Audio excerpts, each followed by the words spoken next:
The morning air bit at Eddie Ruiz's fingertips as he yanked open the sliding door of his weathered Dodge Ram van. A thin layer of frost had formed overnight on the windows, glinting in the early Colorado sunlight. Eddie's breath clouded before him as he surveyed the campground just outside of Telluride. The crisp scent of pine and damp earth filled his nostrils, a welcome change from the stale air of Denver's clubs and bars where he'd spent the past 3 weekends performing. At 40 years old, Eddie had accumulated enough musical credibility to secure a coveted slot at the Telluride Bluegrass Festival. Not the main stage, not yet, but a respectable afternoon performance at one of the secondary venues. The festival was still 2 days away, but Eddie had arrived early, partly to acclimate to the elevation and partly because he preferred the solitude of the less populated campgrounds before the crowds descended. Should have brought another damn blanket, Eddie muttered to himself, rubbing his hands together. The temperature at this elevation dropped dramatically overnight, something the Texas-raised musician still wasn't fully accustomed to, despite having lived in Colorado for nearly a decade. Eddie's van was more than just transportation. It was a mobile studio and living space that had carried him across thousands of miles of American highways.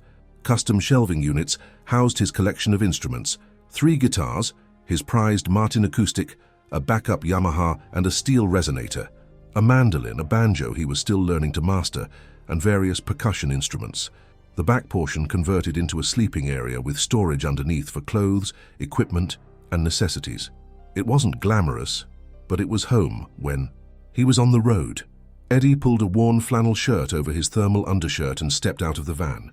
Morning light filtered through the towering ponderosa pines surrounding the campground, casting long shadows across the clearing. Only 3 other vehicles occupied spots in this section: a couple in an airstream about 50 yards away, solo camper in a tent near the trail entrance, and a forest green Subaru with Colorado plates parked at the far end. Eddie preferred it this way. The main campgrounds would be chaotic soon enough. After a quick breakfast of instant coffee and a protein bar, Eddie decided to unload some of his gear. The festival organizers had emailed performers a week ago, advising them to do sound checks the day before their scheduled performances. Eddie wanted to sort through his equipment now, leaving less to manage later. He slid open the van door again and began removing cases one by one, setting them carefully on a tarp he'd spread on the ground. The mandolin case, a scuffed black hardshell with stickers from various music venues plastered across its surface, caught on something as he pulled. Eddie tugged harder, causing several items to tumble from the shelf, including a small cooler that had been precariously balanced on top. "Shit!" Eddie hissed as the cooler hit the ground, its lid popping open and spilling its contents, a half-eaten sandwich, 2 apples, and 3 cans of local craft beer, onto the dirt. Eddie was kneeling to collect the scattered items when he heard it, a low, guttural snort from the forest edge about 20 yards behind him. He froze, the hair on his arms instantly standing on end. Slowly, he turned his head toward the sound. At the tree line stood a black bear, its fur gleaming in the dappled sunlight. It wasn't massive as bears go. Eddie guessed maybe 250 pounds, but its presence was commanding. The bear's small, dark eyes fixed on Eddie, then shifted to the food scattered on the ground. Eddie had lived in Colorado long enough to receive the standard bear safety lectures. Don't run. Don't make sudden movements. Back away slowly. Give the animal space. All this knowledge flooded his mind, but in the moment he remained perfectly still, his heart hammering against his ribs. The bear sniffed the air, then took a deliberate step forward, then another. Eddie's mouth went dry. He slowly reached for his phone in his back pocket, his eyes never leaving the bear. His musician's fingers, calloused from years of pressing against steel strings, fumbled with the device. The bear continued its approach, moving with surprising grace for its bulky frame. Remembering the advice about appearing larger, Eddie slowly rose to his feet, but remained hunched in what he hoped was a non-threatening posture. The bear paused, assessing this new development. Eddie held his breath. Then, in a movement so swift it startled Eddie, the bear charged, not at him but at the spilled food. Eddie stumbled backward, colliding with the open van door. He managed to hit the record button on his phone as the bear began investigating the cooler, snuffling and pawing at the contents. The bear seemed to dismiss the apples, instead focusing on the sandwich wrapped in wax paper. With surprising dexterity, it unwrapped the food and devoured it in 2 gulps. Eddie remained frozen, recording the entire encounter, his fear gradually giving way to fascination as the bear showed no interest in him whatsoever. The fascination was short-lived. Having finished the sandwich, the bear turned its attention to Eddie's van. It raised itself onto its hind legs and peered into the open door, sniffing audibly. "Hey, hey!" Eddie called out instinctively, then immediately regretted making noise.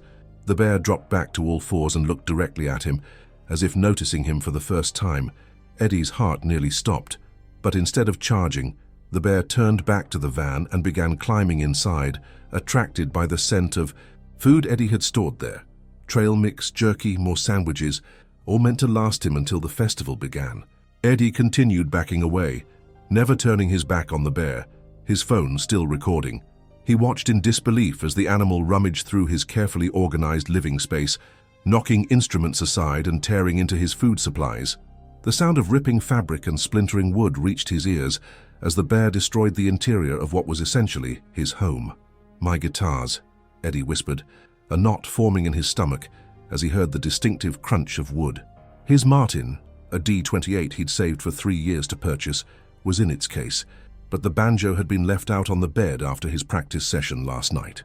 The bear emerged from the van momentarily, a package of beef jerky clamped in its jaws, then disappeared back inside. More crashing sounds followed. Eddie stood helplessly at a safe distance, continuing to film the destruction. There was something darkly comical about the situation, his livelihood being ransacked by wildlife the day before his most significant performance opportunity of the year.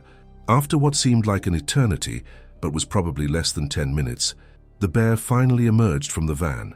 It paused at the doorway, surveying the campground, then ambled back toward the forest, seemingly satisfied with its impromptu meal. Eddie remained still until the bear disappeared among the trees, then waited several minutes longer to ensure it wouldn't return. When he finally approached his van, Eddie let out a low whistle. The interior was devastated. Food containers were torn open, their contents scattered everywhere. His sleeping bag was shredded. The banjo lay in pieces, its neck snapped and strings unwound. Miraculously, his guitars in their hardshell cases appeared untouched, though one case had been dragged from its storage spot to the middle of the floor. "Jesus Christ," Eddie muttered, surveying the damage. He stopped recording and quickly scrolled through his contacts until he found the number for the campground office, which he'd saved upon arrival. When the ranger answered, Eddie tried to keep his voice steady. "Yeah, hi, I'm at campsite 14 in the Pine Ridge section. I just had a black bear go through my van. It's gone now, but it made a real mess." The ranger, a woman named Diane according to her introduction, asked if anyone was hurt. When Eddie confirmed he was fine, her tone became matter-of-fact. "Stay where you are, don't try to clean up yet. I'll be there in about 15 minutes. Eddie paced anxiously while waiting, occasionally peering into the woods for any sign of the bear's return. He called his bandmates, who were driving up, later that day, to warn them about the bear and assess whether they could still perform with the damaged equipment. "The banjo's toast," he told Mark, his fiddle player, "but the guitars seem okay. We'll have to rearrange some of the songs." "What about your clothes and stuff?" Mark asked. "Can you still stay in the van?" Eddie surveyed the interior again. "Not without a hazmat suit. Everything's covered in food and bear saliva." Ranger Diane arrived in a forest green pickup with Telluride Ranger District emblazoned on the door. She was a compact woman in her 50s with silver-streaked hair, pulled back in a tight ponytail, and the weathered complexion of someone who spent most of her time outdoors. She assessed the scene with professional efficiency, taking notes and photographs. "Black bear, you said? Did you get a good look at it?" "Better than that," Eddie replied, holding up his phone. "I got video." The ranger's eyebrows rose in surprise. She watched the footage, occasionally nodding. "Good clear shot. Young male, probably 3 to 4 years old. We've had reports of this one before. Been getting bolder this season." Eddie followed her as she examined the perimeter of the campsite, looking for tracks. "Will you guys, I don't know, relocate it or something?" Diane shook her head. "Not for this. This is natural foraging behavior, and you're in their territory. The bear wasn't aggressive toward you just after. Food." She gave him a pointed look. "Which you left accessible." Eddie felt a flush of embarrassment. "The cooler fell when I was unloading. It was an accident." "Accidents are how most bear encounters start," she replied, not unkindly. "Listen, I'll file a report and post additional warnings at the trailheads, but this kind of thing happens every season. Bears have excellent memories for food sources. Once they associate human areas with easy meals, they keep coming back. She helped Eddie secure his remaining food in the campground's bear-proof containers and gave him trash bags for the damaged items. Before leaving, she handed him a pamphlet on bear safety. "Read this and send me that video if you don't mind. It's good material for our education programs." After the ranger left, Eddie spent 2 hours cleaning his van. The damage was considerable but not catastrophic. He salvaged what he could of his belongings and made a list of what needed replacing. The torn sleeping bag was a loss, as were most of his food supplies. The banjo was beyond repair, but his guitars were intact, and that was what mattered most for the performance. By mid-afternoon, Eddie had reorganized the van enough to make it habitable, though the lingering smell of bear would take days to dissipate. His bandmates arrived around 4 o'clock, their reactions ranging from sympathetic concern to barely suppressed amusement. "Only you, Eddie," laughed Sarah, their bassist. "We leave you alone for 2 days, and you get your ass kicked by the local wildlife." "Bear didn't touch me," Eddie corrected, showing them the video. "Didn't even look my way except for that one moment. I was just collateral damage." Mark whistled as he surveyed the van. "You're lucky it wasn't interested in you. Black bears usually avoid people, but if it felt cornered—" "Don't remind me," Eddie said. "Ranger said it was a young male, probably just opportunistic." That evening, as they sat around the campfire at Mark's campsite, Eddie having decided to bunk with his drummer rather than sleep in the bear-scented van, Eddie uploaded the video to his social media accounts. "Guess who's opening for me at Telluride," he wrote as a caption, "the toughest critic in Colorado." By the following morning, the video had accumulated several thousand views and shares. Local news outlets picked it up, and by noon, a reporter from a Denver station called requesting an interview. Eddie agreed, partly amused by the attention and partly seeing an opportunity for publicity before the festival. The reporter, a perky woman in her 30s with expertly applied makeup that seemed out of place in the rustic campground, positioned Eddie in front of his damaged van. "So tell us what happened when you came face to face with this bear," she prompted. Eddie recounted the story, downplaying his fear and emphasizing the bear's lack of interest in him personally. "He was a music critic," Eddie joked. "Hated my banjo playing so much he had to destroy the evidence." The interview aired on the evening news, and by the time Eddie and his band took the stage at their festival slot the following afternoon, a small crowd had gathered, many holding up signs with bear puns. "Unbearably good music," read one. "Barely survived, still performing," declared another. Eddie embraced the sudden notoriety, introducing one song by saying, "This next one's called The Ballad of the Banjo-Hating Bear. I just wrote it last night, so if it's terrible, blame the wildlife." The performance went well despite the missing banjo parts, and afterward, several people approached Eddie asking for photos with the bear guy.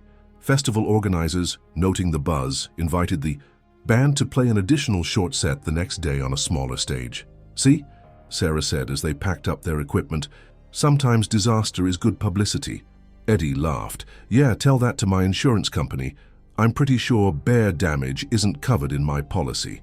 That evening, riding the high of a successful performance and unexpected attention, Eddie joined a group of musicians for an impromptu jam session at one of the larger campsites. The night grew late, the music flowing along with locally brewed beer and stories. Eddie recounted his bear encounter several times, each telling growing slightly more embellished. It was past midnight when Eddie finally excused himself, needing to get some sleep before their bonus performance the next day. He declined offers to stay at various campsites, insisting he'd be fine walking back to Mark's tent where he'd arranged to sleep. The campground was sprawling, with different sections spread across the gently sloping terrain surrounding Telluride. Mark had secured a spot in the Aspen Grove area, about a 20-minute walk from the main festival grounds. Eddie followed the dirt path, illuminated only by his phone's flashlight and the three-quarter moon overhead. The sounds of the festival faded behind him as he walked deeper into the more secluded camping area. The night was cool but not unpleasant, and Eddie hummed one of his songs as he walked, his mind replaying moments from the performance. He was about halfway back to Mark's campsite when he realized he'd taken a wrong turn. The path he was on seemed to be leading away from the campground, deeper into the wooded area surrounding it. Eddie stopped, consulting the crude map on his phone. Reception was spotty, and the GPS kept dropping out. "Damn it," he muttered, turning around to retrace his steps. As he did, something caught his eye, a movement in the underbrush about 15 yards off the path. Eddie froze, his heartbeat accelerating instantly. A large shape emerged from the shadows, a bear moving with purpose through the forest. Even in the dim light, Eddie could tell it was bigger than the one that had ransacked his van. Much bigger. Eddie's throat constricted. He knew immediately this wasn't the same animal. This was a grizzly, a species he'd been told was rare in this specific part of Colorado, but certainly present in the broader region. Its massive shoulder hump was visible even in the moonlight, and its size dwarfed the black bear from the previous day. Time seemed to slow as Eddie processed this information. He knew the advice for grizzly encounters differed from that for black bears. Don't run, that much was the same. But unlike with black bears, playing dead was recommended if a grizzly attacked, rather than fighting back. Eddie slowly, carefully began backing away, trying to make himself small and non-threatening. The bear hadn't appeared to notice him yet, busy investigating something on the forest floor. Each backward step Eddie took was measured and deliberate. Then disaster struck. His heel caught on an exposed tree root, sending him stumbling backward. He managed to catch himself before falling, but the sudden movement and the sound of snapping twigs under his feet caught the bear's attention. The grizzly's head swung toward him, its small eyes fixing on his position. Eddie froze again, his breath caught in his throat. For several heartbeats they stared at each other across the moonlit clearing. The bear rose onto its hind legs, towering at over 7 feet tall. It sniffed the air, its huge head swaying slightly as it processed Eddie's scent. Then it dropped back to all fours and took a step in his direction. Eddie's mind raced. He remembered reading that bears sometimes bluff charge, rushing forward but stopping short of actual attack. He also remembered that you could sometimes identify a bluff because the bear would have its ears up, whereas a real charge often came with flattened ears. In the dim light, Eddie couldn't make out the bear's ears, but he could see its massive form beginning to move toward him with increasing speed. He had seconds to decide. Standing his ground might work if it was a bluff charge. Running was useless. The bear could outrun any human with ease. Making noise might scare a black bear, but could provoke a grizzly. Eddie opted to stand his ground, raising his arms to appear larger while speaking in a firm, loud voice. "Hey, bear, I see you. Back off now." The bear paused momentarily, perhaps confused by this strange behavior. Encouraged, Eddie continued, "That's right, back away now." For a moment it seemed to work. The bear stopped its advance, swaying slightly as it reassessed the situation. Eddie maintained his posture, his arms raised, his voice steady despite the terror coursing through his veins. Then the wind shifted, carrying Eddie's scent more strongly toward the animal. The bear's demeanor changed instantly. With a deep, rumbling growl that Eddie felt in his chest more than heard, it charged. This was no bluff. The bear covered the distance between them with shocking speed, its powerful legs propelling its massive body across the clearing in seconds. Eddie had no time to process what was happening, only to react. He turned to run, knowing it was futile but driven by instinct. He managed only 3 strides before the impact came. It felt like being hit by a truck, a solid mass of muscle and fur slamming into his back, driving him face first into the ground with such force that the air exploded from his lungs. Sharp pain lanced through his shoulder as the bear's claws tore through his jacket and into flesh. Eddie's world narrowed to pain and pressure as the bear's weight pinned him to the ground. Hot breath hit the back of his neck, carrying the rank smell of carrion.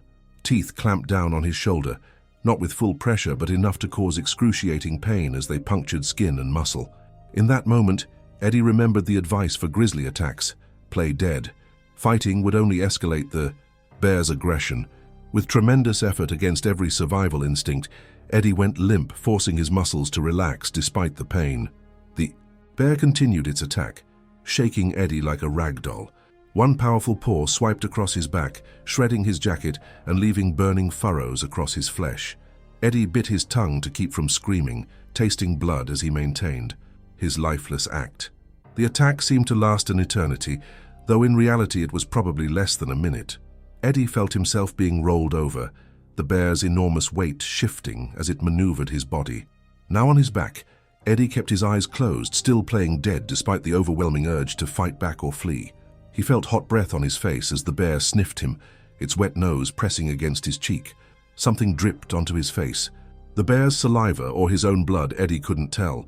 The pain in his shoulder and back was becoming distant, shock beginning to set in. Then, unexpectedly, the pressure lifted. The bear moved off him, though Eddie could still hear it nearby, snuffling and moving around him in a circle.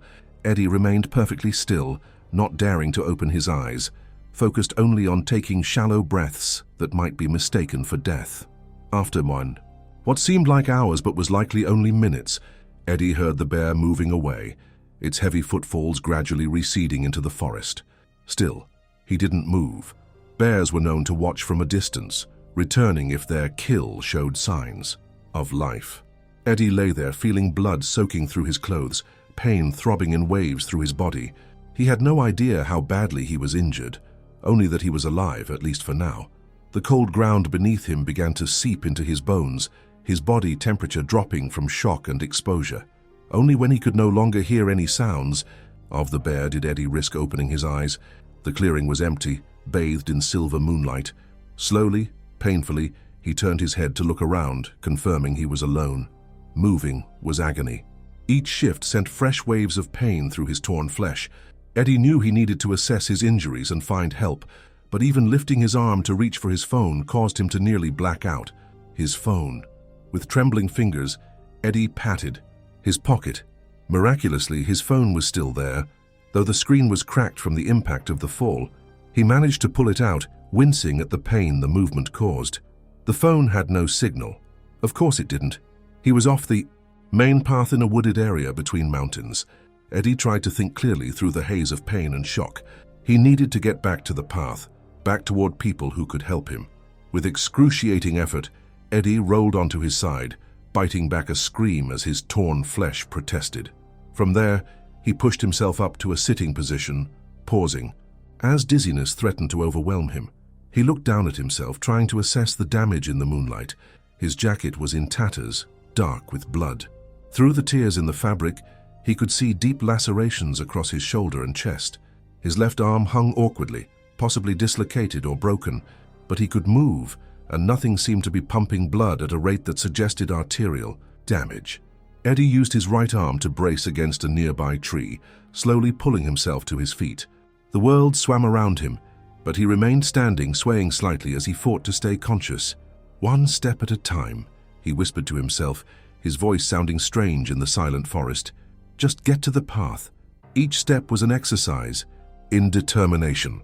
Eddie stumbled forward, using trees for support when he could, focusing solely on moving toward where he thought the path should be. Blood seeped from his wounds, and the pain was a constant burning presence, but the alternative, lying in the forest waiting for help that might never come, or for the bear to return, was unthinkable.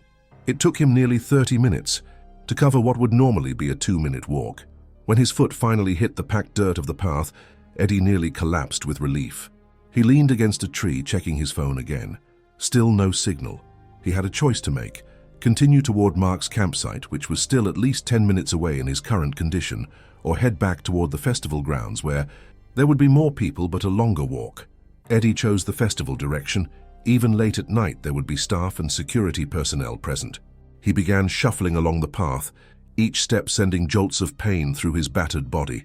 Time became meaningless as Eddie focused solely on moving forward, one foot, then the other. Don't stop. Don't think about the pain. Don't think about the bear possibly following the scent of blood. Just move. After what seemed like hours, Eddie saw lights ahead, the glow of the festival security checkpoint. He tried to call out, but his voice emerged as little more than a rasp. Summoning his remaining strength, Eddie staggered. The final 50 yards. The security guard stationed at the checkpoint was half asleep in his chair when Eddie emerged from the darkness. The man's eyes widened in shock as he took in Eddie's blood-soaked appearance. "Jesus Christ!" the guard exclaimed, jumping to his feet. "What happened to you?" "Bear," Eddie managed to say before his legs finally gave out. The guard caught him before he hit the ground, lowering him gently. "I need a medic at the north checkpoint now," the guard shouted into his radio. "Man down, animal attack, severe bleeding." The next few hours passed in a blur for Eddie. Festival. Medical staff arrived first, administering emergency first aid before the ambulance made it up the mountain roads. Eddie drifted in and out of consciousness as they stabilized him, catching fragments of their urgent conversation. Multiple lacerations, possible fracture. Losing blood, need to. Bear attack, notify rangers. The ambulance ride down the winding mountain roads was a special kind of torture. Each turn sending fresh pain through Eddie's damaged body, despite the paramedics' best efforts to stabilize him. They'd given him something for the pain, but it barely took the edge off. At the hospital in Montrose, about an hour from Telluride, Eddie was rushed into emergency surgery. His last memory before the anesthesia took hold was a doctor leaning over him, saying something about nerve damage and reconstructive surgery. Eddie woke to the steady beeping of monitors and the antiseptic smell of hospital linens. His body felt distant, wrapped in a cocoon of pain medication. He blinked at the ceiling, trying to orient himself. "There he is," came a familiar voice. Mark moved into Eddie's field of vision, looking haggard and worried. "Welcome back to the land of the living, man." Eddie tried to speak, but his throat was parched. Mark held a cup with a straw to his lips, allowing him to take small sips of water. "What?" Eddie began, his voice a rasp. "You've been out for about 18 hours, Mark said. "Surgery took a while. Doctor said you're lucky to be alive." Memories of the attack flooded back. The bear's weight, the pain, the long walk to safety. Eddie tried to move, immediately regretting it as pain shot through his body despite the medication. "Easy," Mark cautioned. "You're pretty torn up. Doctor will explain everything. But basically, you've got deep lacerations on your back and shoulder, a dislocated shoulder, 3 broken ribs, and a mild concussion from when the bear knocked you down, plus a bunch of smaller cuts and bruises." Eddie processed this information slowly. "The bear, it was a grizzly." Mark nodded. "That's what the rangers said when they took your statement. They've already been out looking for it. Apparently grizzlies aren't super common right in that area, but they've had a few sightings this season. Climate change pushing them into new territories or something." A doctor entered the room, a tall woman with close-cropped grey hair and rectangular glasses. She introduced herself as Dr. Lieberman and proceeded to examine Eddie, asking him questions about his pain level and checking his responses. "You're very fortunate, Mr. Ruiz," she said when she finished. "Bear attacks are often fatal, especially with grizzlies. Playing dead likely saved your life. Will I—" Eddie hesitated, afraid to ask. "My hands, my arms. Will I be able to play again?" Dr. Lieberman's expression softened slightly. "The lacerations on your back and shoulder are severe, but we didn't find significant nerve damage. Your left shoulder was dislocated, not shattered, which is good news. With proper physical therapy and time to heal, I believe you should regain most, if not all, of your mobility." Relief washed over Eddie. Most of his mobility, not perfect, but he could work with that. "How long?" "You'll be here for at least a week, possibly longer, depending on how you heal. After that, you're looking at several months of recovery and physical therapy. The wounds need to heal cleanly to minimize scarring, and we need to make sure there's no infection." Eddie nodded, wincing at the pain the small movement caused. "And the scars?" "They'll be significant," Dr. Lieberman said honestly, "particularly on your back and left shoulder. We did what we could during surgery to minimize them, but with lacerations that deep—" She left the sentence unfinished. After the doctor left, Mark filled Eddie in on what had happened after he was taken to the hospital. The festival organizers had made an announcement about the attack, expressing concern for Eddie and warning attendees to be extra cautious. Rangers had increased patrols and set up trail cameras in the area where the attack occurred. "Your bear video from before is going even more viral now," Mark added. "People are connecting it to the attack, even though it was a completely different bear. News outlets are calling it the Telluride Bear Rampage, like it's some B-movie horror film." Eddie closed his eyes, suddenly exhausted. "Great, that's just great." Over the next few days, Eddie's hospital room became a revolving door of visitors. Sarah and the rest of the band came daily. Rangers stopped by to take a formal statement about the attack, pressing Eddie for details about the bear's size, behavior, and exact location. "We've got teams out there now," Ranger Diane, the same woman who had responded to his first bear encounter, told him. "If we can identify and locate this particular bear, we'll have to make some hard decisions." "You mean you'll kill it?" Eddie said flatly. Diane's expression was neutral. "A grizzly that's attacked a human is classified as a problem bear. Public safety has to be our priority." Eddie felt conflicted. The bear had nearly killed him, had left him with injuries that would take months to heal and scars that would last a lifetime. Yet he also recognized that he had been in the bear's territory, had stumbled across it in the dark. The animal had acted on instinct, defending itself from a perceived threat. "It was just being a bear," Eddie said finally. "I was in the wrong place." Diane studied him for a moment. "That's a generous perspective, given your condition, but the protocols exist for a reason. Once a bear loses its natural fear of humans or associates them with food, the behavior tends to escalate." A local news crew came next, eager to interview the musician who had survived not one but 2 bear encounters in 3 days. Eddie declined, not feeling up to becoming a spectacle for the evening news again. His first bear video had accumulated hundreds of thousands of views online, and memes had already started circulating. His face superimposed onto bear wrestling scenes from movies, captions reading, "Toughest gig ever," and "When the crowd really is unbearable." 5 days after the attack, a wildlife biologist visited Eddie's hospital room. Dr. Martinez was a compact man with a salt and pepper beard who spoke with quiet authority about the bears in the region. "The black bear that damaged your van is known to us," he explained, showing Eddie photos from trail cameras. "We've designated him B42. He's been hanging around the outskirts of Telluride for a couple of years now, increasingly habituated to human food sources." "And the grizzly?" Eddie asked. Dr. Martinez's expression grew more somber. "That's more concerning. Grizzlies generally avoid areas with high human activity. The fact that one was so close to a festival site is unusual. We've found tracks and scat that confirm it's a male, approximately 600 pounds. Unfortunately, we haven't been able to locate the animal itself." "What happens if you do find it?" "In cases of predatory attacks, the policy is usually euthanasia," Dr. Martinez said. "But from your description, this sounds more like a defensive attack. The bear felt threatened by your presence, especially if you surprised it in the dark." Eddie nodded. "I didn't see it until it was too late. It was just there." "That's typically how these encounters happen," the biologist agreed. "Bears have poor eyesight, but excellent hearing and an incredible sense of smell. It probably knew you were there before you knew it was." Before leaving, Dr. Martinez handed Eddie a business card. "When you're recovered, I'd appreciate if you'd consider participating in our public education program. Personal stories like yours have a powerful impact on helping people understand these animals." By the end of the week, Eddie was cleared to leave the hospital, though with strict instructions for wound care, a prescription for antibiotics to prevent infection, and referrals to physical therapists in Denver. Mark arrived to drive him home, Eddie's van having been towed back to Denver days earlier. The drive from Montrose to Denver was long and uncomfortable, each bump in the road sending pain through Eddie's healing wounds despite the medication. They stopped frequently for Eddie to stretch and change positions, turning the normally 4-hour drive into a 7-hour journey. At home in his small apartment in Denver's Baker neighborhood, Eddie faced the reality of his recovery. Simple tasks like showering or making a sandwich became monumental challenges. Changing the dressings on his wounds required contortions that sent pain shooting across his back and shoulder. Mark and Sarah took turns staying with him that first week, helping with daily tasks and driving him to medical appointments. The physical therapist, a no-nonsense woman named Cassandra, gave Eddie a set of gentle exercises to begin rebuilding strength in his shoulder.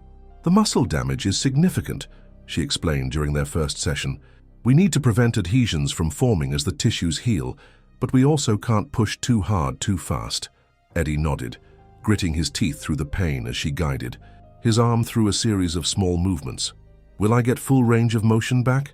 Cassandra's expression was cautiously optimistic. "It's possible, but I want to set realistic expectations. With injuries this severe, many patients regain 80–90% of their previous function, which is excellent for daily activities. For a musician," she hesitated, "it depends on how you play, what instruments, your technique. We'll work toward getting you back to playing, but it will take time and dedication." Time was something Eddie had plenty of now. His band had cancelled their summer tour dates, losing deposits and disappointing fans. Insurance covered some of his medical expenses, but not all, and the loss of income from missed performances was beginning to strain his finances. 2 weeks after returning to Denver, Eddie received a call from a representative of the Telluride Bluegrass Festival. To his surprise, they were offering him a guaranteed slot at next year's festival on a larger stage than he'd been scheduled for this year. "Your story has resonated with a lot of people," the representative explained, "and we feel terrible about what happened. This is our way of saying we hope you'll come back when you're recovered." The offer was tempting, but Eddie couldn't help wondering if it was motivated by genuine concern or by the publicity his story had generated. Either way, it was an opportunity he couldn't afford to turn down. "I'll be there," he promised, with bear spray this time. The call boosted Eddie's spirits, giving him a concrete goal to work toward in his recovery. He doubled down on his physical therapy exercises, pushing himself to the limits of pain each day, determined to regain enough function to play his guitars properly again. The first time he tried to play after the attack was 3 weeks into his recovery. His Martin D28, miraculously spared from both bear encounters, felt foreign in his hands. His left arm, still weak from the shoulder injury, struggled to maintain pressure on the fretboard. His fingers, once nimble and precise, felt clumsy and uncoordinated. After 15 frustrating minutes, Eddie set the guitar aside, fighting back tears of disappointment and fear. What if he couldn't get it back? What if this was as good as it would get? The next day, he tried again, managing to play a simple G chord progression for nearly 30 minutes before the pain became too much. It wasn't much, but it was progress. As the weeks turned into months, Eddie's physical recovery progressed steadily. The wounds on his back and shoulder healed into a network of angry red scars, 3 parallel furrows across his upper back, where the bear's claws had torn through flesh, puncture marks from its teeth on his left shoulder, and various smaller scars from the impact and struggle. His playing improved too, though not without setbacks.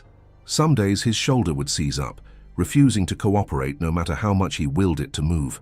Other days he could play for hours, almost forgetting the limitations of his damaged body. Eddie documented his recovery on social media, partly as therapy for himself, and partly because followers kept asking for updates after his bear videos went viral. He posted clips of himself playing, tracked his progress in physical therapy, and shared photos of his healing scars, though never the most severe ones. The story faded from public consciousness eventually, as all viral moments do. Local Colorado. News outlets ran follow-up pieces at the 1-month mark, then largely moved on to other stories. The Rangers never found the grizzly bear responsible for the attack, eventually concluding it had moved on to more remote territory. Eddie received occasional messages from strangers who'd had their own wildlife encounters, seeking advice or simply wanting to share their experiences.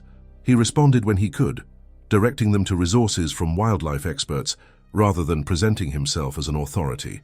6 months after the attack, Eddie received an unexpected email from a documentary filmmaker interested in featuring his story in a series about human-wildlife conflicts in changing environments. The filmmaker, Sophia Chen, explained that she was exploring how climate change and human expansion were creating new contact zones between people and wild animals. Eddie was hesitant at first, wary of becoming a spectacle again. But after a lengthy phone conversation with Sophia, he agreed to participate, appreciating her thoughtful approach to the complex issues involved. The filming took place over several days, with Sophia interviewing Eddie in his apartment and filming him playing guitar at a local venue where he'd recently begun performing again. They visited the site of the attack near Telluride, Eddie pointing out where he'd encountered the grizzly that night.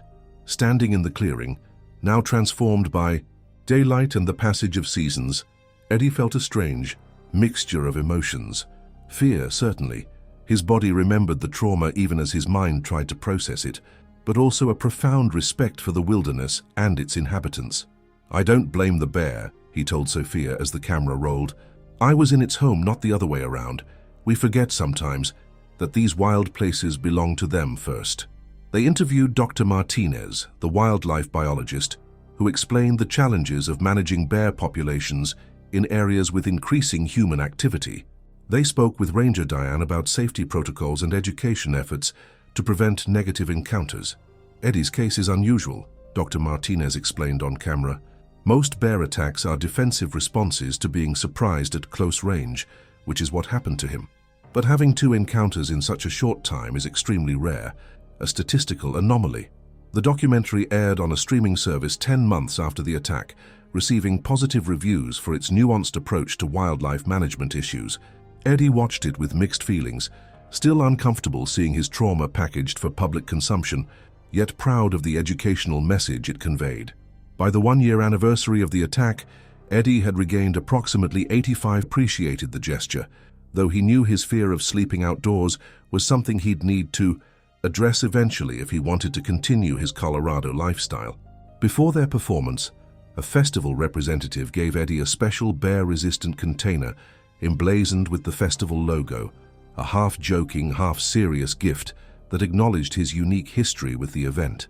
When Eddie took the stage that afternoon, the crowd erupted in applause, many holding signs referencing his bear encounters. Rather than shying away from the story, Eddie embraced it, opening with a new song he'd written called Playing Dead, a darkly humorous take on his experience that nonetheless conveyed the terror and awe he'd felt in the presence of the massive predator. Between songs, Eddie spoke briefly about wildlife conservation and coexistence, encouraging the audience to respect bears' territory and follow proper food storage protocols when camping. It wasn't a lecture, just a few heartfelt words from someone who had learned these lessons the hard way. After the performance, a woman approached Eddie at the merchandise table where he was signing albums. She introduced herself as Amanda Wheeler, a representative from a conservation organization focused on reducing human-wildlife conflicts in the Mountain West. "Your story is powerful," she told him, "and I appreciate how you've used it to educate rather than demonize these animals. We're looking for ambassadors who can share personal experiences while promoting coexistence. Would you be interested in working with us occasionally?" Eddie considered the offer. The past year had transformed him in ways he never expected. The physical scars were obvious, visible reminders he saw every time he looked in the mirror. But the experience had changed him mentally as well, giving him a new perspective on wilderness, on survival, on the fragile boundaries between human spaces and wild ones. "I'd like that," he told Amanda. "I'm no expert, but I've got the scars to prove I've learned something." That evening, as the festival wound down and the setting sun painted the surrounding mountains in shades of gold and purple, Eddie stood at the edge of the festival grounds, looking out at the wilderness beyond. Somewhere out there, black bears and grizzlies were going about their lives, hunting and foraging, raising cubs, seeking territory, just as they had for thousands of years before humans built towns and festivals in their midst. Eddie touched the scars on his shoulder absently, feeling the ridged tissue through his thin shirt.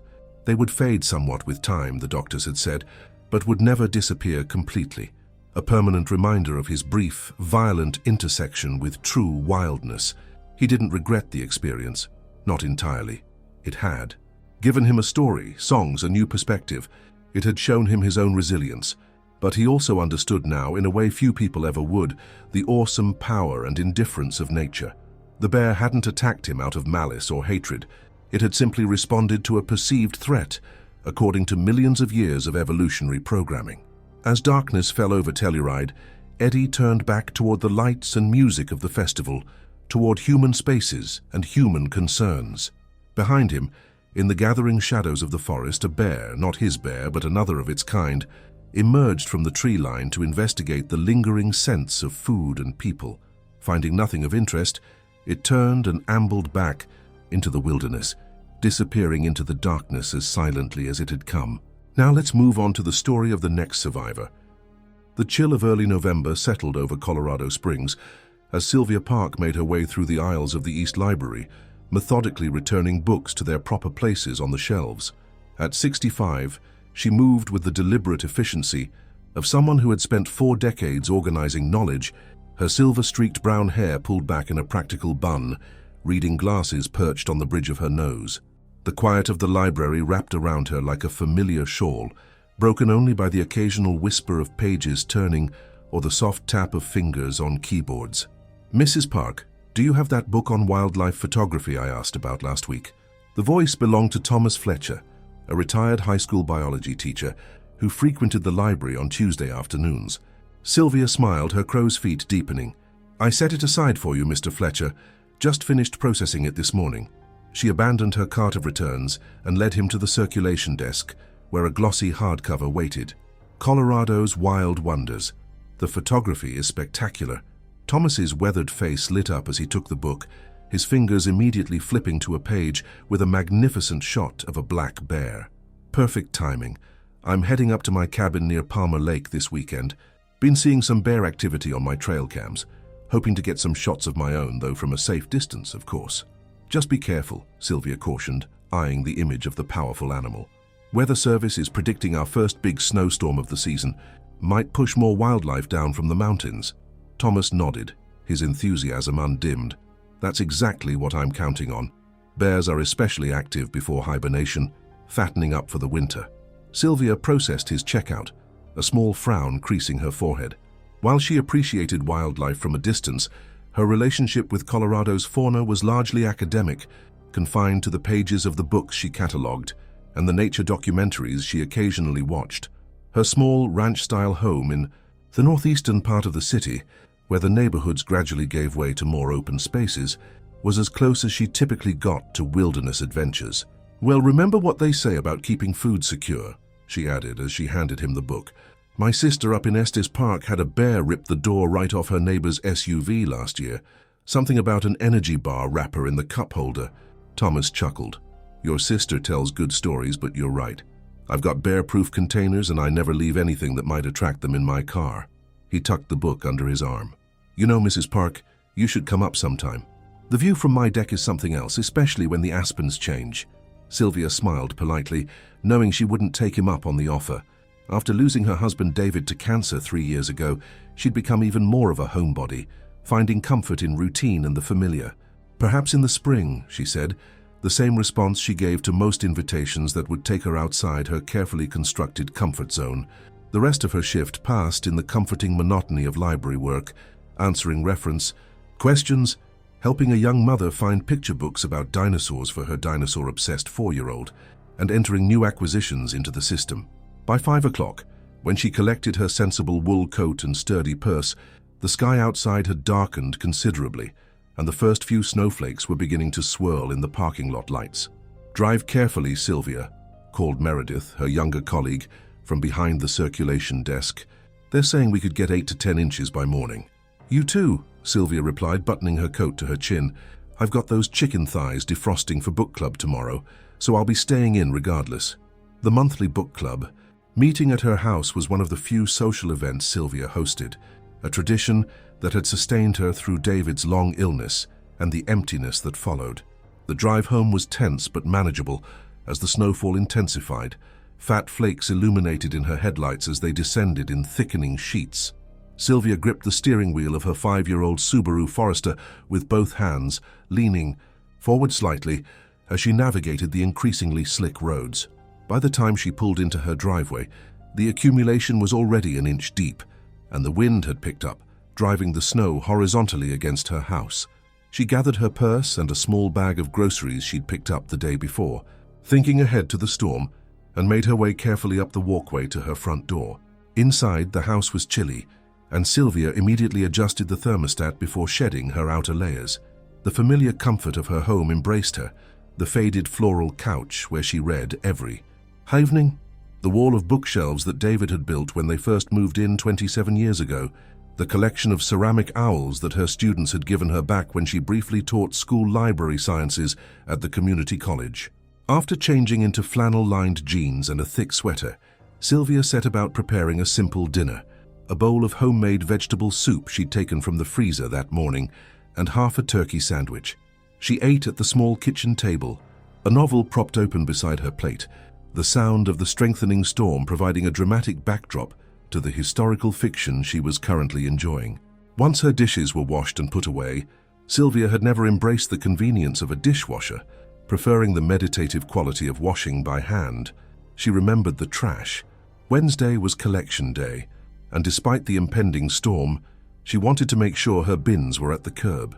Bundling up again, this time adding a knit hat and gloves, she flipped on the exterior garage light and stepped through the connecting door from her house. The garage was orderly, like everything in Sylvia's life. Garden tools hung on labeled hooks along one wall, her recycling sorted into clear plastic bins, and a chest freezer hummed quietly in the corner, stocked with carefully portioned soups and casseroles. The trash and recycling bins stood by the garage door, ready to be wheeled out. Pressing the button to raise the garage door, Sylvia was met with a blast of frigid air and swirling snow. The accumulation had accelerated, already several inches deep and drifting against her driveway. She wrestled the bins through the snow to the curb, the wind snatching at her coat and stinging her exposed skin.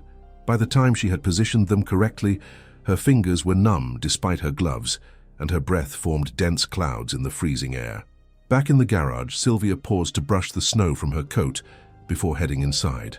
As she did, a sound from outside caught her attention, a rustling that seemed out of place against the constant whisper of falling snow. She peered through the falling whiteness, squinting to see if perhaps a neighbor was also out dealing with trash bins. The shadow that moved at the edge of her driveway was too low to the ground to be human. Sylvia felt a prickle of unease as she watched what she initially thought might be a large dog moving with purpose toward her trash bins. But the shambling gait and distinctive profile clarified into something else entirely as it entered the pool of light from her garage. A black bear, its fur dusted with snow, its breath visible in the cold air. Sylvia's heart lurched as she instinctively stepped back into the garage. Her mind raced with fragments of information accumulated over years of living in Colorado. Don't run, make yourself look big, avoid eye contact, back away slowly.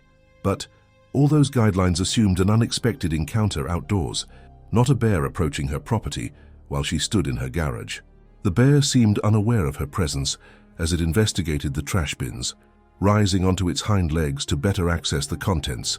It was smaller than Sylvia had imagined bears to be, probably a young adult, but still formidable with powerful limbs and a solid bulk that suggested it was indeed fattening up for winter dormancy.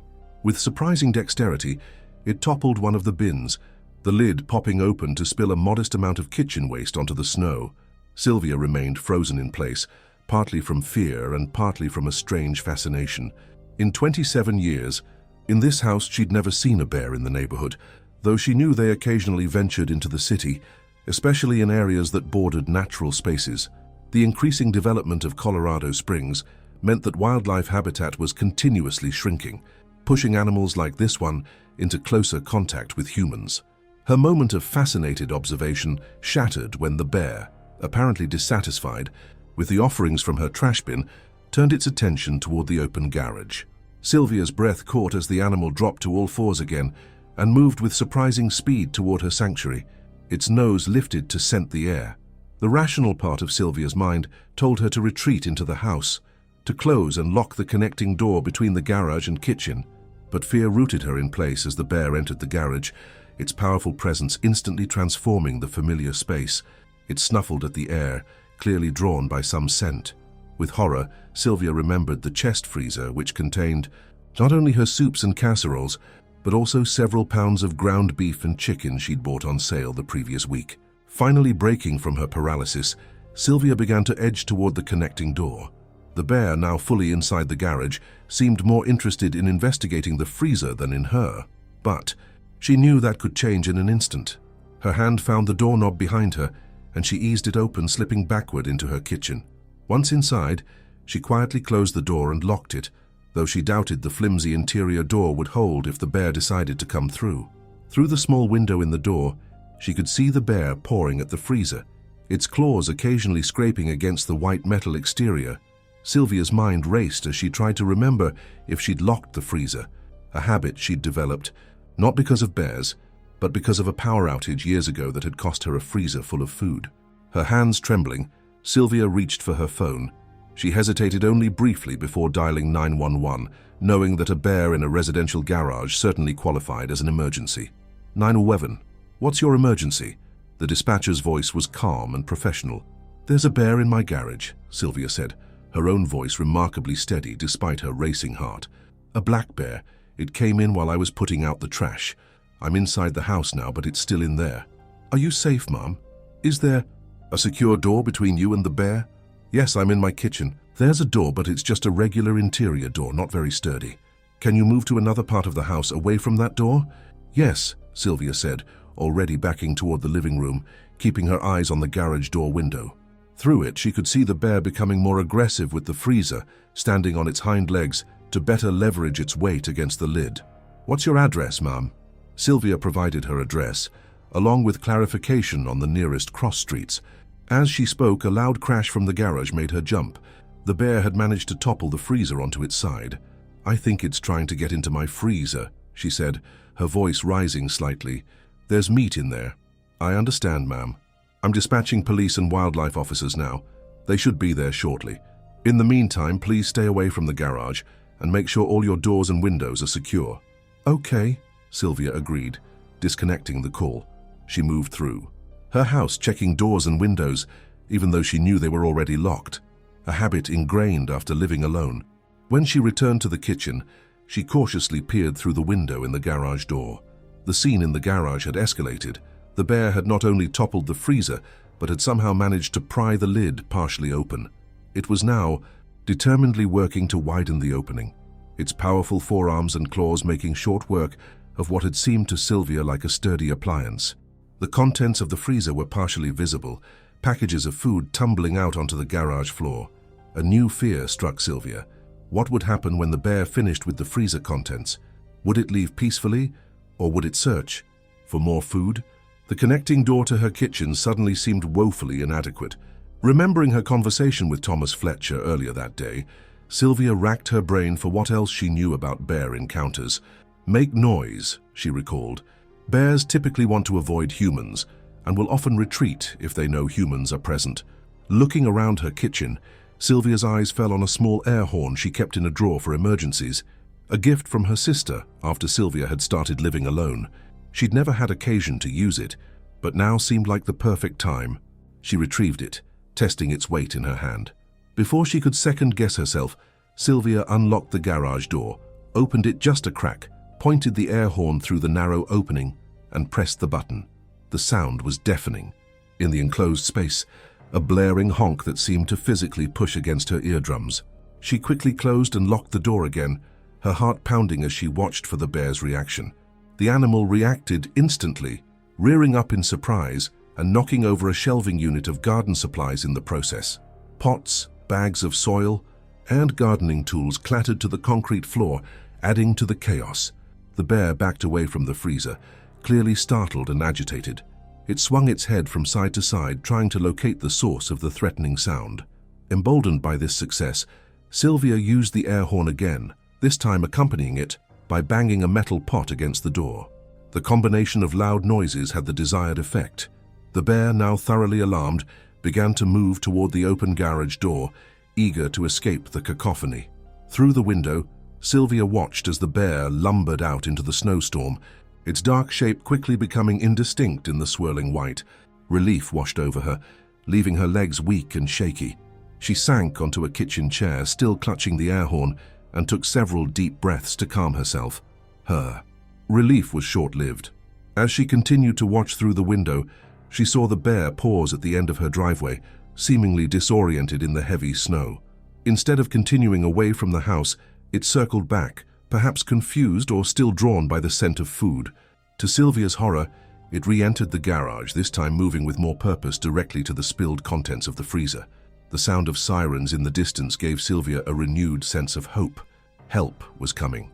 But as the bear settled in to feast on her frozen goods, tearing open packages of ground beef with its claws and teeth, she wondered if they would arrive in time to prevent further damage or danger. The next few minutes passed in a strange, suspended state of anxiety as Sylvia watched the bear methodically working its way through her frozen provisions. It seemed content for the moment, focused entirely on the unexpected bounty. The approaching sirens grew louder, and then Sylvia saw flashing lights reflecting off the snow outside. A sharp rap on her front door startled her. Moving carefully away from the garage door, she made her way through the house. Through the peephole, she saw two police officers in heavy winter gear, snow accumulating on their shoulders and hats. "Mrs. Park?" one asked, when she cautiously opened the door. "I'm Officer Kendrick, and this is Officer Martinez. We received a call about a bear on your property." "Yes," Sylvia said, relief evident in her voice. "It's in my garage right now. It got into my freezer." The officers exchanged glances. "Wildlife Services is on their way," Officer Martinez said, "but they're coming from the north side of the city, and the roads are getting bad. Can you show us the situation?" Sylvia led them through her house to the kitchen, pointing to the door, to the garage. "I can see it through that window. It's eating the food from my freezer." Officer Kendrick approached the door cautiously and peered through the window. "Yep, That's definitely a black bear, he confirmed. Looks like a young adult. Maybe 2 or 3 years old, not full-grown but still dangerous. What should we do? Sylvia asked, anxiety creeping back into her voice. Well, the good news is it's focused on the food right now and not trying to get into your house, Officer Martinez said. Wildlife Services will have tranquilizers and the proper equipment to safely remove it. In the meantime, we need to make sure it stays contained to the garage and doesn't feel threatened. A crackling from their radios interrupted the conversation. After a brief exchange, Officer Kendrick turned back to Sylvia. Wildlife Services is still about 20 minutes out. The storm is making travel difficult. They've advised us to maintain observation, but not to approach the bear unless it becomes an immediate threat to human safety. The next 20 minutes were among the longest of Sylvia's life. She and the officers remained in the kitchen, occasionally checking on the bear through the window. The animal had made its way through most of the accessible food and was now investigating other parts of the garage, knocking over additional items in the process. Sylvia winced at each crash, mentally cataloging the destruction. "Has this ever happened before, Mrs. Park?" Officer Martinez asked during their wait. "Any previous bear activity in your yard or neighborhood?" Sylvia shook her head. "Never. I've been in this house for 27 years, and I've never even seen a bear in the area. Occasionally there are reports of them in parts of the city closer to the mountains, but not here. The storm might have pushed it down from higher elevations," Officer Kendrick suggested. "And this time of year they're hyperphagia, eating as much as possible before winter. Your freezer must have smelled like a jackpot." Finally, the officers' radios crackled again, and they were informed that the Wildlife Services team had arrived. Sylvia followed the officers to her front door, where they were met by 2 individuals in heavy parkas bearing the Colorado Parks and Wildlife logo. "I'm Ranger Wilson, and this is Ranger Delgado." The taller of the 2 introduced themselves. "We understand you have a bear situation." After a brief consultation with the police officers, the Rangers prepared their equipment: a tranquilizer rifle, capture poles, and a large transport cage. Sylvia watched from her living room window as the 4 of them approached the open garage, cautiously, their movements hampered by the deepening snow. What happened next unfolded with frightening speed. The bear, perhaps sensing the approaching humans, suddenly emerged from the garage. Startled by the presence of 4 people, it rose onto its hind legs, its posture defensive. The Rangers and officers immediately spread out, creating space between themselves and the agitated animal. Ranger Wilson raised the tranquilizer rifle, but before she could take aim, the bear dropped back to all 4s and charged, not toward the officials, but toward the side of Sylvia's house, apparently seeking an escape route. In its panic, it crashed into the gas grill Sylvia kept on a small patio adjacent to the garage, sending the apparatus toppling. The bear's powerful body continued its forward momentum, crashing through the wooden lattice that separated the patio from the backyard. Through her window, Sylvia could see the Rangers and officers pursuing the bear, struggling through the snow. The bear, with the singular focus of escape, was heading toward her backyard fence. With an impressive display of strength and agility, it clambered over the 6-foot privacy fence, disappearing into the natural area that bordered the back of her property. Minutes later, the officers and Rangers returned to her front door, snow-covered and empty-handed. "I'm sorry, Mrs. Park," Ranger Wilson said as Sylvia let them in. "The bear escaped into the open space behind your house, given the conditions and the darkness. It wouldn't be safe for us to track it right now." "What happens now?" Sylvia asked, a tremor in her voice. "We'll come back at first light to check for tracks, see if we can locate it," Ranger Delgado assured her. "Sometimes, after an encounter like this, they'll move on to less populated areas, especially with the storm providing cover. But we'll need to file a report, and we'd like to take a look at your garage to assess the situation." The garage was a disaster zone. The freezer lay on its side, its contents scattered and partially consumed. Shelving units had been toppled, garden supplies strewn across the floor, and the distinct odor of bear, a musky, wild smell, permeated the space. Sylvia stood in the doorway, surveying the damage with a sense of detached disbelief. Just 2 hours ago, this had been her orderly, familiar garage.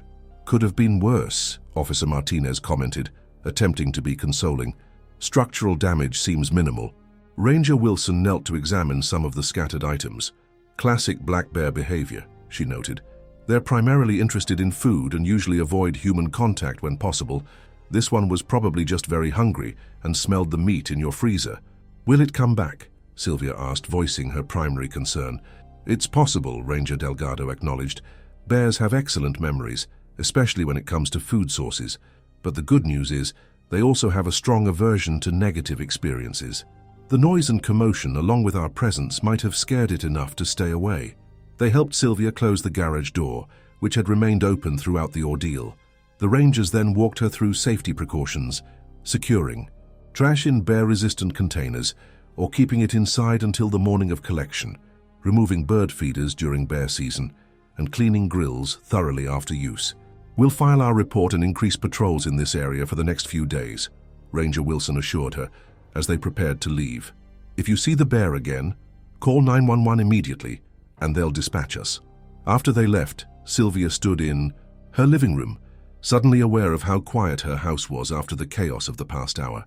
The storm continued outside, snow falling heavily, but the immediate danger had passed.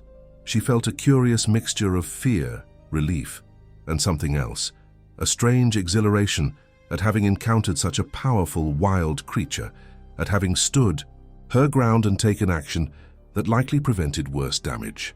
She was too keyed up to sleep despite the late hour. Instead, she made herself a cup of hot tea and settled on her couch with a throw blanket, her mind replaying the events of the evening. She thought of Thomas Fletcher and his wildlife photography, how he sought out such encounters while she had one thrust upon her in the most mundane of circumstances, taking out the trash. Morning arrived with blinding whiteness as sunlight reflected off nearly a foot of newly fallen snow. Sylvia, who had finally fallen asleep on the couch around 3 in the morning, woke stiff and disoriented.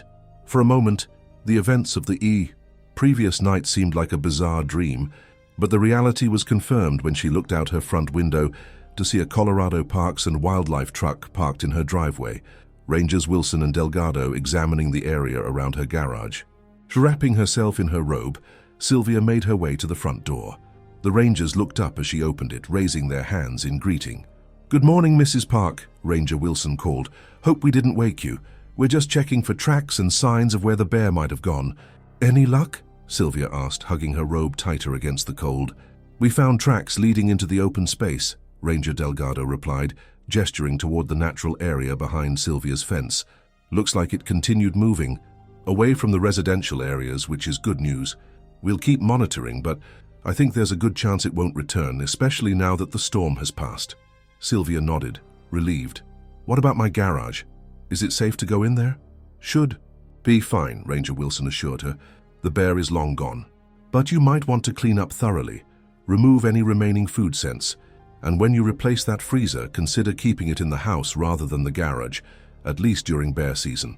After the Rangers departed, promising to check back later in the day, Sylvia called her sister in Estes Park. "A bear?" Janet exclaimed when Sylvia recounted the previous night's events. "In your garage? Sylvia, that's terrifying." "It was," Sylvia admitted, "but also, I don't know, kind of amazing. I mean, I've lived here all this time and I've never experienced anything like it. I used an air horn to scare it, Janet. Can you believe that? My quiet librarian sister, facing down a bear," Janet marveled. "David would have been so proud." The mention of her late husband brought a lump to Sylvia's throat. David, with his love of the outdoors and sense of adventure, would indeed have appreciated the story. He might have been less excited about the destruction of the garage, but he would have relished the wild encounter.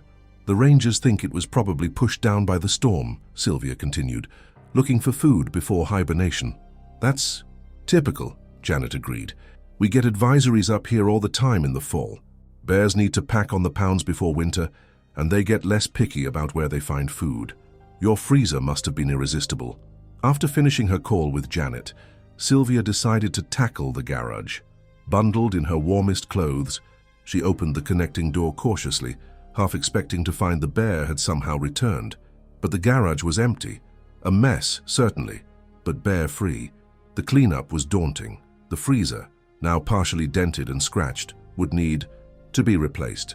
Most of its contents were scattered across the concrete floor, packaging torn and food partially consumed. The shelving units that had been knocked over had spilled their contents: garden tools, cans of paint, boxes of holiday decorations, creating a chaotic jumble. As Sylvia began sorting through the mess, her phone rang. It was Meredith from the Library. Sylvia, are you okay? The roads are still pretty bad. I wasn't sure if you'd be coming in today. The thought of her normal workday seemed surreal after the events of the night. Actually, Meredith, I think I'll need to take a personal day. I had some excitement last night. A bear got into my garage during the storm. A bear? Meredith's voice rose an octave. Are you serious? Are you okay? I'm fine, Sylvia assured. Just dealing with the aftermath.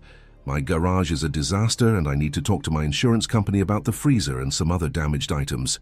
That's wild, Sylvia. You have to tell me everything when you come back. Should I call the other book club ladies and cancel for tonight? Sylvia had completely forgotten about hosting book club. The thought of having her house ready for guests by evening, on top of dealing with the garage situation, was overwhelming. Yes, please. Tell them I'm sorry, but we'll reschedule for next week. The rest of the morning was consumed with practical matters, calling her insurance company, photographing the damage for the claim and continuing the cleanup. By noon, Sylvia had made significant progress, filling several trash bags with ruined food and broken items. She was surprised by her own efficiency, driven perhaps by a desire to restore order to her disrupted world. Her doorbell rang just as she was considering breaking for lunch. Through the peephole, she saw a young woman holding a notebook, accompanied by a man with a camera. Mrs. Park, the woman called through the door. I'm Alyssa Chen from the Gazette. We heard about your bear encounter last night from the police report. Would you be willing to answer a few questions?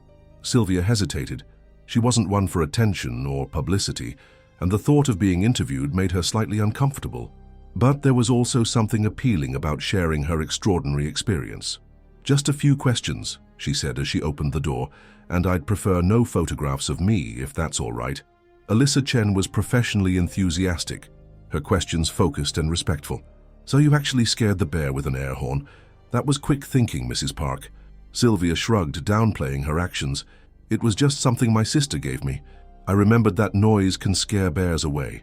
You did exactly the right thing, Alyssa confirmed. The rangers we spoke with said that your actions probably prevented the bear from doing more damage or potentially trying to enter your home.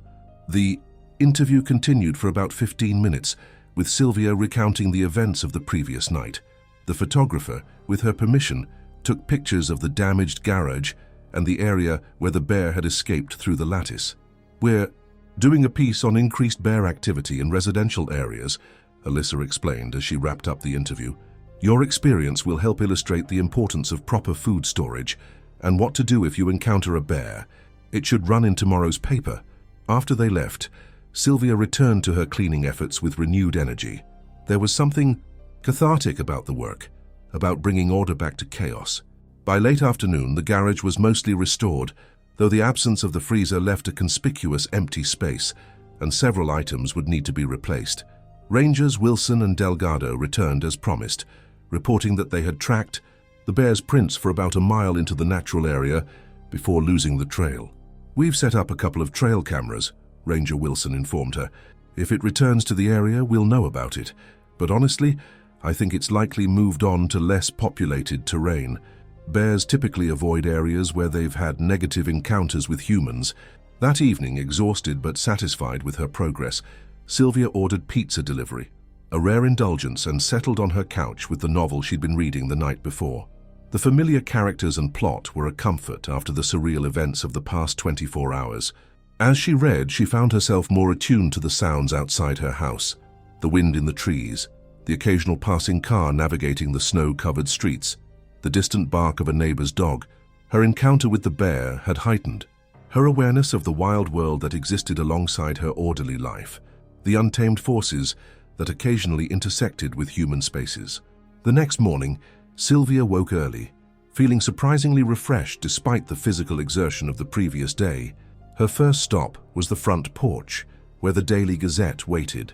As expected, her story was featured prominently in the local section. Librarian faces down bear in garage during snowstorm. The article was accompanied by a photo of her damaged garage and a sidebar with tips for preventing bear encounters and properly securing trash and food items. Seeing her experience laid out in print gave it a sense of reality that had been somewhat lacking in the immediate aftermath. The article mentioned her quick thinking with the air horn and included quotes from the rangers about proper bear safety.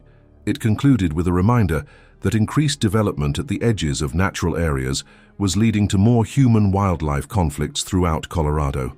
Sylvia brought the paper inside and set it on her kitchen table, planning to send a copy to her sister. As she prepared her morning coffee, her phone rang. Meredith again. "Sylvia, you're in the paper. Why didn't you tell me it was such a big deal? Are you sure you're okay?"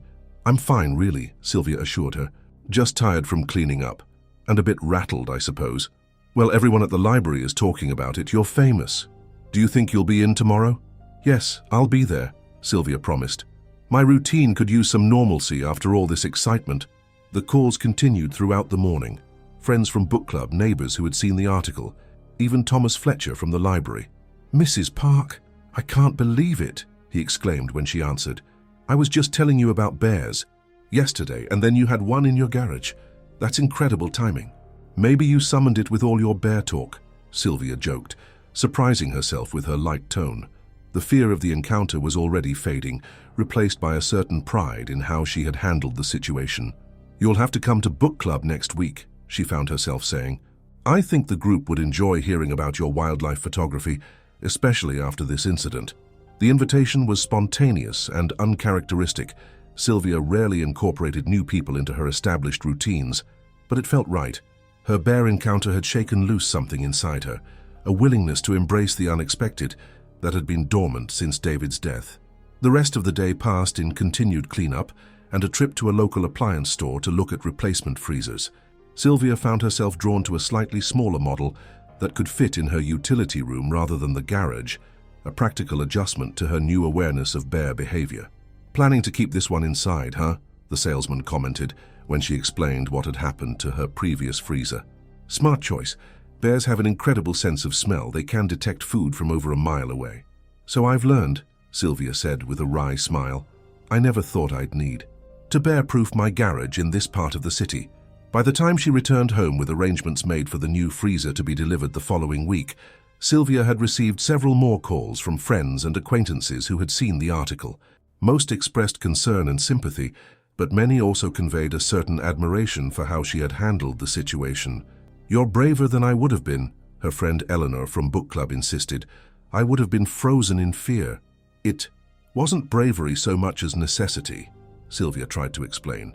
"It was in my garage going through my things. I had to do something." That evening, as the sun set and shadows lengthened across her snow-covered yard, Sylvia found herself standing at her kitchen window, looking out at the natural area behind her fence. Somewhere out there, the bear was continuing its life, perhaps still searching for food before the winter set in fully. Their paths had crossed briefly, dramatically, and now diverged again, the bear returning to its wild existence, Sylvia to her human one. But something had changed. As she prepared for bed that night, moving through her familiar nighttime routine, Sylvia felt different. The encounter had awakened something in her, a sense of her own resilience, a reminder that life still held surprises and challenges, even at 65. In the weeks that followed, the bear incident gradually receded from local attention.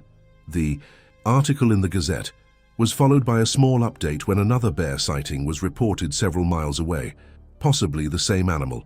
Rangers Wilson and Delgado checked in once more, confirming that their trail cameras had picked up no further bear activity near Sylvia's property.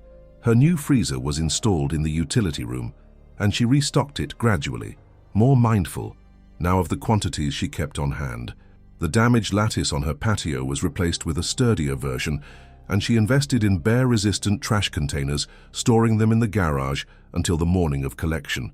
At the rescheduled book club meeting, Sylvia found herself the center of attention, as friends eagerly asked for first-hand details of her encounter.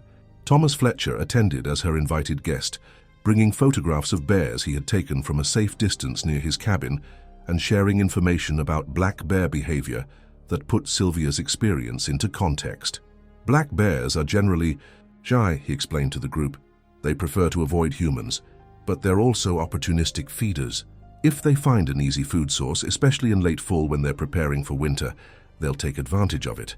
"Well, my freezer certainly qualified as an easy food source," Sylvia said, passing around cookies she had baked that morning. "I won't make that mistake again. You know, Eleanor said thoughtfully. "I always think of bear encounters happening to hikers or campers, outdoor enthusiasts, not to sensible librarians in the suburbs." "That's the thing about wildlife," Thomas replied. "As we expand into their habitat, these encounters become more common. We're all living closer to wild animals than we realize." The conversation stayed with Sylvia long after her friends had gone home. She had never thought of herself as someone who lived close to wildlife. Her encounters with nature had been largely limited to gardening and the occasional hike in easier parts of the nearby state park. But the bear had shown her that the boundary between wild and domestic spaces was more permeable than she had imagined. As winter deepened, bringing more snow and cold temperatures, Sylvia found herself thinking often about the bear.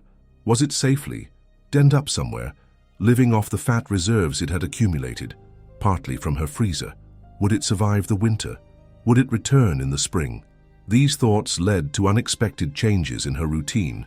She found herself checking out books on local wildlife from the library, developing a particular interest in black bears and their behaviors. She began paying more attention to reports of wildlife sightings in the area, developing a newfound awareness of the animals that shared her urban landscape, not just bears but foxes, coyotes, the occasional mountain lion. One snowy Saturday in December, Sylvia surprised herself by accepting an invitation from Thomas Fletcher to join him and a small group for a guided wildlife tracking hike in the state park. Bundled in layers against the cold, she found herself trudging through snow, learning to identify animal tracks and signs, the delicate impressions of deer, the distinctive lope of coyotes, the scattered remains of pine cones where squirrels had fed. "No bear tracks today," the guide announced after several hours of exploration. "They're mostly denned up by now, conserving energy through the winter months." Sylvia felt a curious mixture of relief and disappointment. Part of her had wondered if she might catch a glimpse of her bear, though she knew the chances were infinitesimal, and the encounter would have been frightening had it occurred. Still, there was a connection there, a shared experience that had marked them both. "Amazing. How they survive the winter, isn't it?" Thomas commented as they made their way back to the trailhead. "Not true hibernation, but a deep sleep. Their heart rate and metabolism slow down, but they can still wake up if disturbed. Some females even give birth during winter dormancy." "I never knew much about them before," Sylvia admitted. "I mean, I knew the basics, but I didn't really think about them as complex creatures with their own lives and behaviors. That's the beauty of wildlife encounters," Thomas said, his breath forming clouds in the cold air. "They remind us that we're sharing this world with other intelligent beings, living according to their own rules and instincts." As winter gradually yielded to spring, bringing the first crocuses and daffodils pushing through the retreating snow, Sylvia continued her subtle evolution. She installed bird feeders, carefully positioned on poles with baffles to prevent bears from accessing them, and found pleasure in identifying the various species that visited her yard. She joined a local nature society that conducted bird counts and maintained hiking trails, finding unexpected joy in the company of others who shared her newfound interest in the natural world. Some weekends found her volunteering to help clear trails or lead children on nature walks, sharing what she had learned about local wildlife, including, yes, bear safety. The anniversary of David's death came and went with the usual sadness, but also with a new sense of continuing life. Sylvia visited his grave with fresh flowers and found herself telling him, in the one-sided conversation she often held there, about her bear encounter and the changes it had sparked. "You always wanted me to get outdoors more," she said softly, arranging the bouquet in the cemetery vase. "It took a bear in the garage to make it happen, but I think you'd be pleased." In late April, almost 6 months after the encounter, Ranger Delgado called Sylvia with news. "We've had a black bear sighting in the natural area behind your neighborhood," she reported. "Based on size and markings, we think it might be the same one from your garage last fall." Sylvia felt a strange flutter in her chest. Not fear, but something more complex. "Is it causing any problems?" "No, just passing through from what we can tell. It hasn't approached any homes or shown interest in garbage or other human food sources. That's actually why I'm calling. It's a good sign. Sometimes after a bear has a negative encounter with humans, like the noise and commotion at your house, they learn to avoid residential areas." "So my air horn might have helped teach it to stay away from houses?" Sylvia asked, oddly pleased by the thought. "Possibly," Ranger Delgado confirmed. Aversive conditioning, we call it. When bears associate human spaces with negative experiences, rather than food rewards, they're more likely to keep their distance, which is safer for everyone, including the bear. After the call, Sylvia found herself standing at her back window, looking out at the natural area where the bear had apparently been sighted. The space between her yard and the wilder terrain beyond seemed both a boundary and a connection, a permeable border between her world and the bear's. She thought of the changes the past 6 months had brought: her new freezer in the utility room, her bear-resistant trash cans, her bird feeders on their bear-proof poles, but also the deeper changes: her growing knowledge of local wildlife, her volunteer work with the Nature Society, her willingness to step outside familiar routines and embrace new experiences. These changes had come not from conscious decisions, but from an unexpected encounter, a collision between her orderly human world and the wild, unpredictable realm that existed alongside it. The bear, following its natural instincts in search of food before winter, had inadvertently pushed Sylvia to follow her own deeper instincts toward growth and renewal after loss. That evening, as she prepared for bed, Sylvia paused at her bathroom mirror, studying the reflection that looked back at her. The same silver-streaked hair, the same crow's feet around her eyes, but something different in her expression: a quiet confidence, a readiness for whatever might come next. "Thank you, bear," she whispered to her reflection, feeling slightly foolish but also genuine in her gratitude. The encounter that could have been merely frightening had instead become transformative, opening doors she hadn't known were closed. Outside, beyond her walls and fences, beyond the borders of the city itself, the wild world continued its ancient rhythms. Bears emerging from winter dormancy, birds building nests, plants pushing toward the sun. And here in her human space, Sylvia Park, 65-year-old librarian bear encounter survivor, continued her own life's journey, forever changed by a single snowy night when the wild had come calling at her garage door. As spring progressed toward summer, the possibility of another bear encounter remained in the back of Sylvia's mind. She maintained her precautions, securing trash, keeping the bird feeders clean, being more aware of her surroundings when in her yard, but the fear had been replaced by respect and a certain sense of privilege at having experienced such a powerful connection to the natural world. One warm evening in early June, as Sylvia sat on her back patio with a book and a glass of iced tea, a movement at the edge of her property caught her attention. Her breath caught for a moment as she peered through the gathering dusk, wondering if perhaps the bear had returned. But it was only a fox, its russet coat distinctive even in the fading light, trotting purposefully along the fence line. Sylvia watched it, appreciating its wild grace, until it disappeared into the underbrush of the natural area. Just another neighbor, she thought with a smile, returning to her book as the first stars appeared in the deepening blue of the evening sky. Just another reminder that we're all sharing this space, human and wild together, our lives intersecting in ways both dramatic and subtle, each encounter leaving its mark upon the other. Now let's move on to the story of the next survivor. Ray Donovan wiped sweat from his forehead with a calloused hand, squinting against the afternoon sun as it filtered through the tall spruce trees surrounding the clearing. The Kenai Peninsula stretched before him, a vast wilderness of forest, mountain, and coastline that seemed to go on forever. At 47, Ray had worked construction sites across the country: New York skyscrapers, Dallas office parks, Seattle condos. But this remote Alaskan location presented challenges unlike anything he'd encountered before. "How's it coming? With those support brackets?" Mike Hatcher, the site foreman, called up from below. Mike was in his mid-50s with a salt-and-pepper beard and the weathered look of someone who'd spent decades working outdoors. "Almost got them secured," Ray answered, tightening the last bolt with a wrench. He was perched 30 feet up on the partially completed radio tower, the steel framework still a skeletal outline of what would eventually stand 200 feet tall. The communications tower was meant to improve emergency response capabilities in this isolated stretch of the peninsula, where cell service was spotty at best and non-existent at worst. The 7-man crew had been working on the project for just over 2 weeks now. They'd helicoptered in most of the equipment and were staying at a small cluster of temporary trailers about a quarter-mile from the construction site. The nearest town, Cooper Landing, was almost 40 miles away, close enough for weekend supply, runs far enough to make them feel utterly isolated during the work week. Ray climbed down to ground level, his work boots hitting the dirt with a soft thud. He reached for his water bottle, taking a long drink as he surveyed their progress. The foundation was solid, the first 3 sections of the tower assembled. Tomorrow they'd add the 4th section, slowly building upward over the coming weeks. "We're ahead of schedule," Mike said, reviewing his clipboard. "Keep this up and we might finish before the first snow." "When's that due to hit?" Ray asked, wiping his mouth. "October, maybe late September if we're unlucky. You've never worked an Alaskan job before, have you?" Ray shook his head. "Mostly. Lower 48. Did some work in northern Michigan once during winter. That was cold enough." Mike laughed.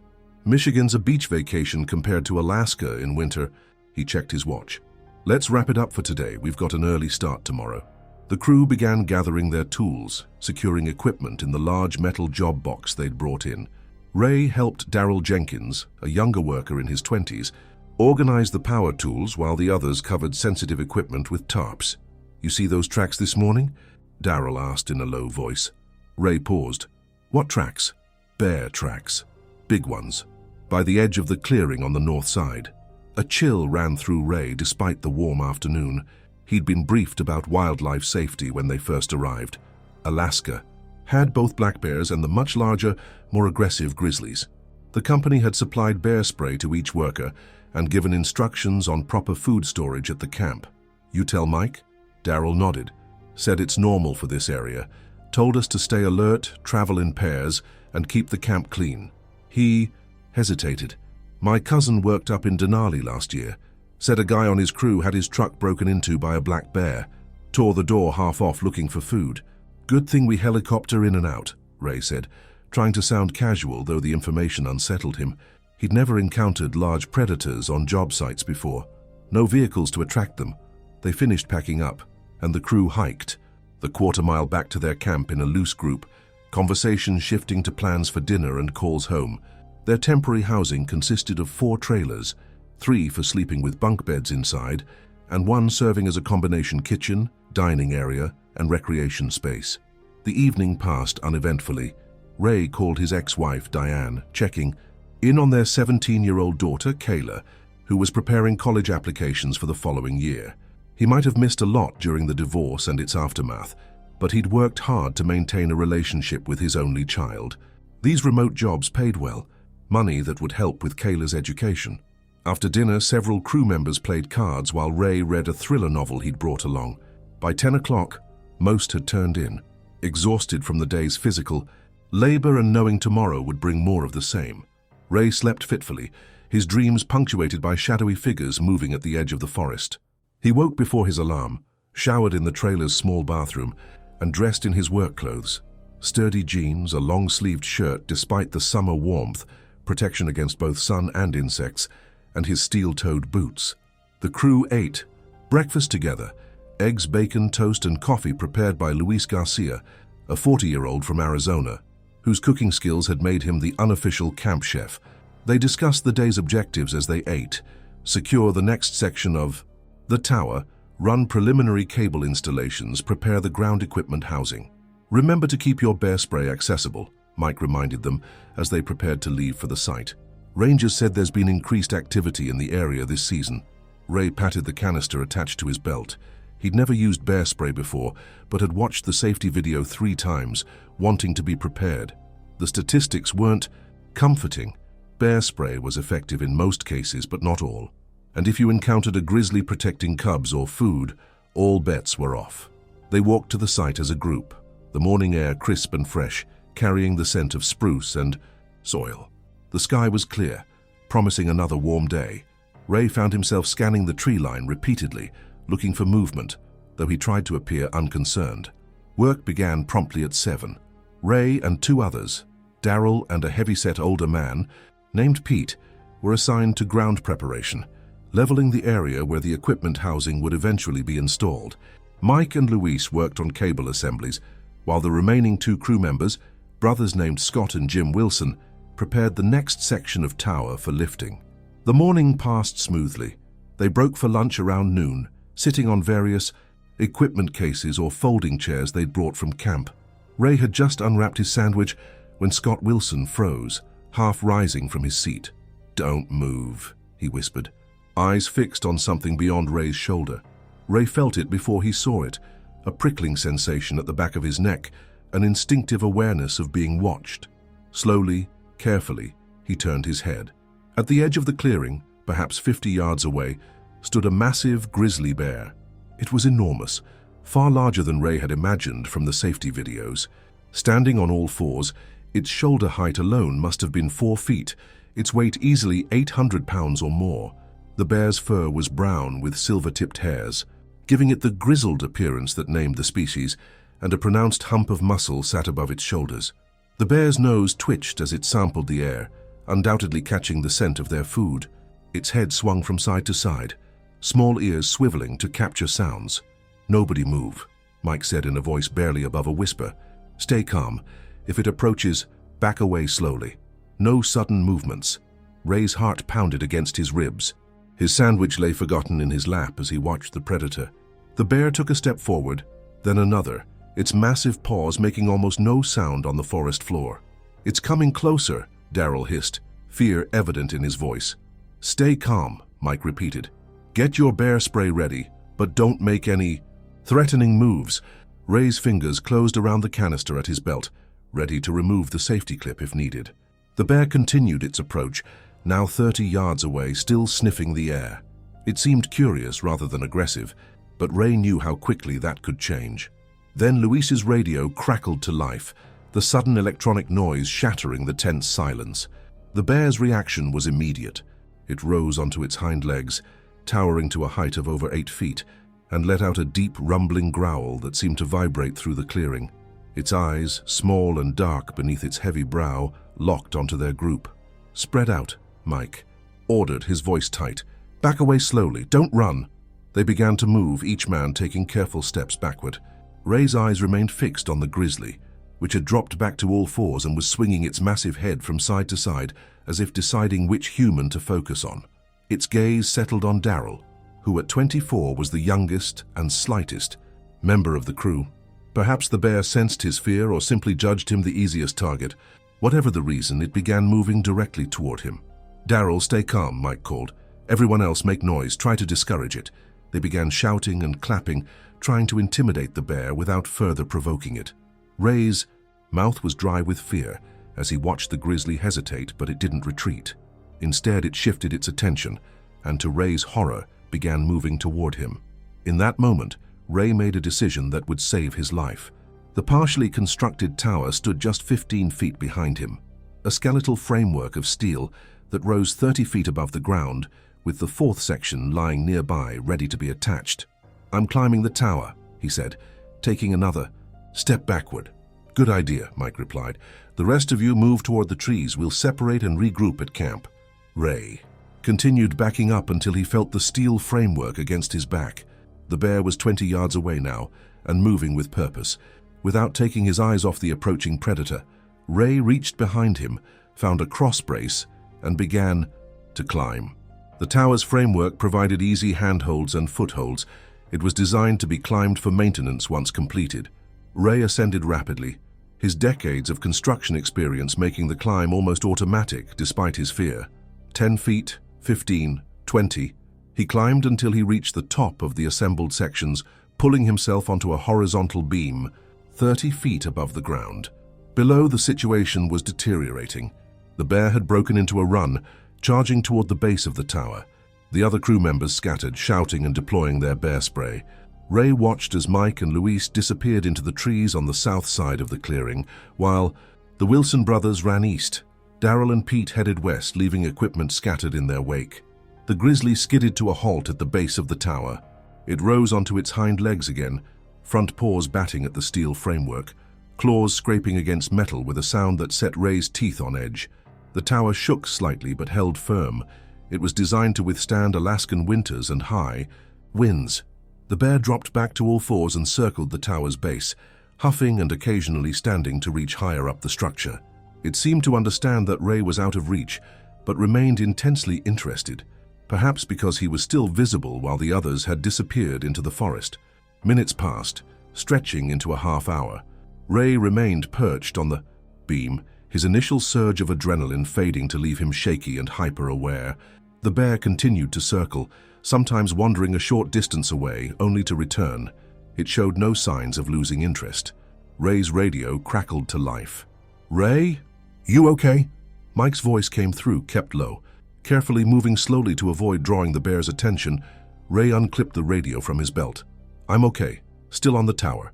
Bear's still here. We're all accounted for. Made it back to camp. We've called for assistance, but it'll be a few hours before rangers can get here." "Understood," Ray replied, watching as the bear's head swiveled toward the sound of his voice. "I'm not going anywhere for a while. Sit tight, we'll keep checking in. Save your battery." Ray clipped the radio back to his belt and settled in for a wait. The summer sun beat down on him, and he was grateful for his long-sleeved shirt despite the heat. His water bottle, unfortunately, was with his lunch on the ground, knocked over when they'd scattered. The bear eventually lay down at the base of the tower, as if settling in for a siege. It kept its small eyes fixed upward, occasionally rising, to test the structure again before returning to its resting position. Ray wondered if it associated the tower with a tree, and him with prey that might eventually come down. Hours passed. Ray shifted position carefully, his muscles cramping from maintaining the same posture on the narrow beam. The tower offered few comfortable seating options. It wasn't designed for extended human occupation. He straddled the beam, leaning back, against a vertical support, and tried to ignore his growing thirst and the urgent pressure in his bladder. By late afternoon, he could wait no longer. Moving carefully, he unzipped his pants and urinated off the side of the tower opposite from where the bear was currently resting. The sound and scent roused the animal, which circled around to investigate, sniffing at the wet ground with interest before returning to its vigil. As the sun began to dip toward the horizon, Ray's situation grew more concerning. Night temperatures, even in summer, could drop significantly in this part of Alaska. He had no food, no water, and no shelter from the elements. The radio crackled again. "Ray, it's Mike. Rangers are delayed. There's another bear incident closer to town they're dealing with." "How are you holding up?" "Getting cold," Ray admitted, "and thirsty. Bear's still here. They suggested we try to distract it, draw it away from your position." Ray considered this. "Seems risky. This thing is determined. We'll be careful. Stand by." 20 minutes later, Ray heard shouting from the edge of the clearing opposite the camp. Looking over, he saw Luis and Scott standing at the tree line, waving their arms and making noise.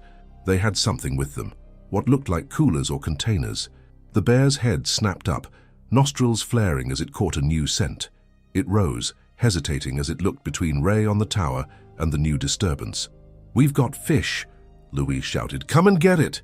He and Scott set down whatever they were carrying and quickly retreated into the trees. The bear seemed torn, looking back at Ray one last time before its instincts won out. It lumbered across the clearing toward the bait, moving with surprising speed for its size. When it reached the offering, it began tearing into what Ray now could see were several large salmon, likely purchased during their last supply run to Cooper Landing. While the bear was distracted, Ray considered climbing down and making a run for it. But the clearing offered no cover, and he knew grizzlies could reach speeds of 35 miles per hour in a sprint, far faster than he could run. No, the tower remained his safest option, uncomfortable as it was. The bear finished the fish, then began sniffing the ground in expanding circles, searching for more food. To Ray's dismay, instead of wandering off into the forest, it returned to the tower and resumed its position below him. Night fell. The temperature dropped, and Ray began to shiver. He hugged himself for warmth, his muscles aching from hours in the same position. His mouth was paper dry, and hunger gnawed at his stomach. The bear remained below, occasionally visible in the moonlight that filtered through the trees. Ray's radio came to life again. "How are you doing?" Mike asked. "Cold. Bear's still here," Ray replied, his voice hoarse. "Got any more bright ideas?" "Rangers should be here by morning. They said wait it out if you can." "Not like I have a choice," Ray muttered. "Try to get some sleep," Mike suggested. "We'll keep watch from camp and let you know if anything changes." Sleep seemed impossible, but exhaustion eventually won out. Ray secured himself to the tower structure using his belt, creating a makeshift safety harness to prevent him from falling if he dozed off. He drifted in and out of fitful sleep, jerking awake at every sound from below. Around midnight, he was startled fully awake by a loud scraping sound. Looking down, he saw the bear had stood up again and was raking its claws against the tower's metal frame. It dropped back down, circled, then rose again, reaching higher this time. To Ray's horror, the bear began to climb. Grizzlies weren't known as climbers. Black bears were the arboreal experts, but this one seemed determined. It managed to haul its massive bulk up the first few feet of framework before its weight worked against it. Metal groaned under the strain, and for a few terrifying seconds, Ray thought the entire structure might collapse.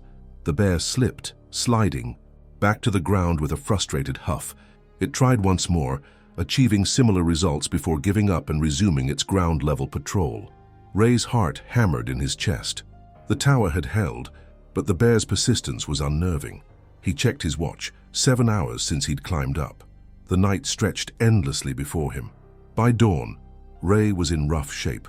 Dehydration had left him lightheaded, his lips cracked and bleeding. His muscles screamed from the hours of immobility in the cold. But morning brought new hope, and the realization that the bear was gone. He scanned the clearing carefully, looking for any sign of the grizzly. Nothing moved, except the branches of spruce trees swaying in the early morning breeze. Had it finally given up during the night?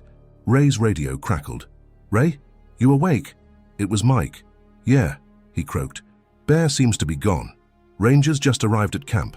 They're heading your way with the crew. Sit tight." 20 minutes later, 2 uniformed park rangers entered the clearing, followed by Mike and the others. They scanned the area carefully, rifles at the ready. "Mr. Donovan?" one of the rangers called up. "I'm Ranger Wilson. This is Ranger Cortez. How are you doing up there?" "Been better," Ray managed. "Is it safe to come down?" The rangers conducted another careful scan of the surroundings before responding. "Looks clear, but we'll stand guard. Come down slowly." Ray's limbs were stiff, his fingers almost numb as he began his descent. 15 hours on the tower had taken a toll. He moved cautiously, testing each handhold before trusting it with his weight. When his boots finally touched the ground, his legs buckled. Mike and Darryl caught him before he could fall, supporting him as the rangers maintained their watch on the forest edge. "Let's get you back to camp," Mike said. "You need water and food." They moved as a group toward the trail, the rangers bringing up the rear. Ray's steps were unsteady at first, but became stronger as they walked. His relief at being on solid ground again was tempered by constant glances over his shoulder, expecting to see the grizzly charging after them. Back at camp, Luis handed Ray a bottle of water, which he gulped greedily despite knowing he should sip it slowly. The cool liquid was the most wonderful thing he'd ever tasted. Someone pressed a granola bar into his hand, and he devoured it in 3 bites. "That was one persistent bear," Ranger Wilson commented, as Ray sat heavily in a camp chair. "Usually they lose interest much sooner." "Something about you must have seemed particularly tasty," Pete joked, though no one laughed. The rangers took statements from everyone, documenting the encounter for their reports. They measured the paw prints left near the tower, confirming it was a large male grizzly, likely weighing close to 900 pounds. "It's unusual behavior," Ranger Cortez explained, "but not unheard of. Bears are curious, and this one might have had previous human interactions that made it less wary." "Is it safe for us to continue working?" Mike asked. The rangers exchanged glances. "We'll increase patrols in this area," Wilson said, "and we can provide some additional deterrents, motion-activated noise devices, that sort of thing, but we can't guarantee the bear won't return." "We've got a job to finish," Mike said firmly. "We'll take extra precautions." Ray listened to this exchange with growing unease. The thought of returning to the clearing, of climbing that tower again while the bear might be watching from the forest, sent a cold shiver through him. After the rangers left, promising to return with the deterrent devices that afternoon, Mike gathered the crew.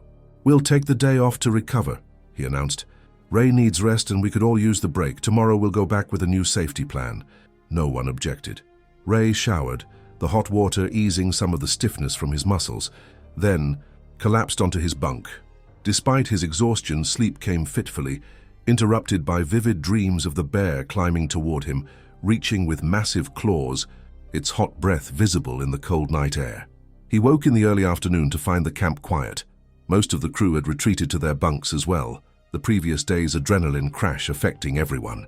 Ray checked his phone, but there was no service. He wanted to call Kayla, to hear her voice, suddenly acutely aware of his mortality in a way construction work had never made him feel before. The Rangers returned as promised, bringing motion-activated noise devices and additional cans of industrial-strength bear spray. They installed the deterrents around the perimeter of the work site, while Mike took notes on their operation. That evening, the crew was subdued during dinner. The usual banter was replaced by quiet conversation and frequent glances toward the forest beyond the camp's boundaries. "You know," Jim Wilson said as they cleaned up after the meal, "my uncle works fishing boats out of Seward. Says he sees grizzlies swimming between islands sometimes. They can swim for miles without tiring. Is that supposed to make us feel better?" Darrell asked. Jim shrugged. "Just saying they're persistent, determined. Like the one that treed Ray," Scott added. "I wasn't in a tree," Ray corrected, irritation flaring. "It was the tower." "Same difference," Scott said. "You were Grizzly Adams up there, living in the wild." The nickname caught on immediately, with several crew members chuckling. Ray forced a smile, though he found no humor in the situation. There was nothing romantic or adventurous about those 15 hours, only fear, cold, and helplessness. That night, Ray lay awake long after the others had fallen asleep.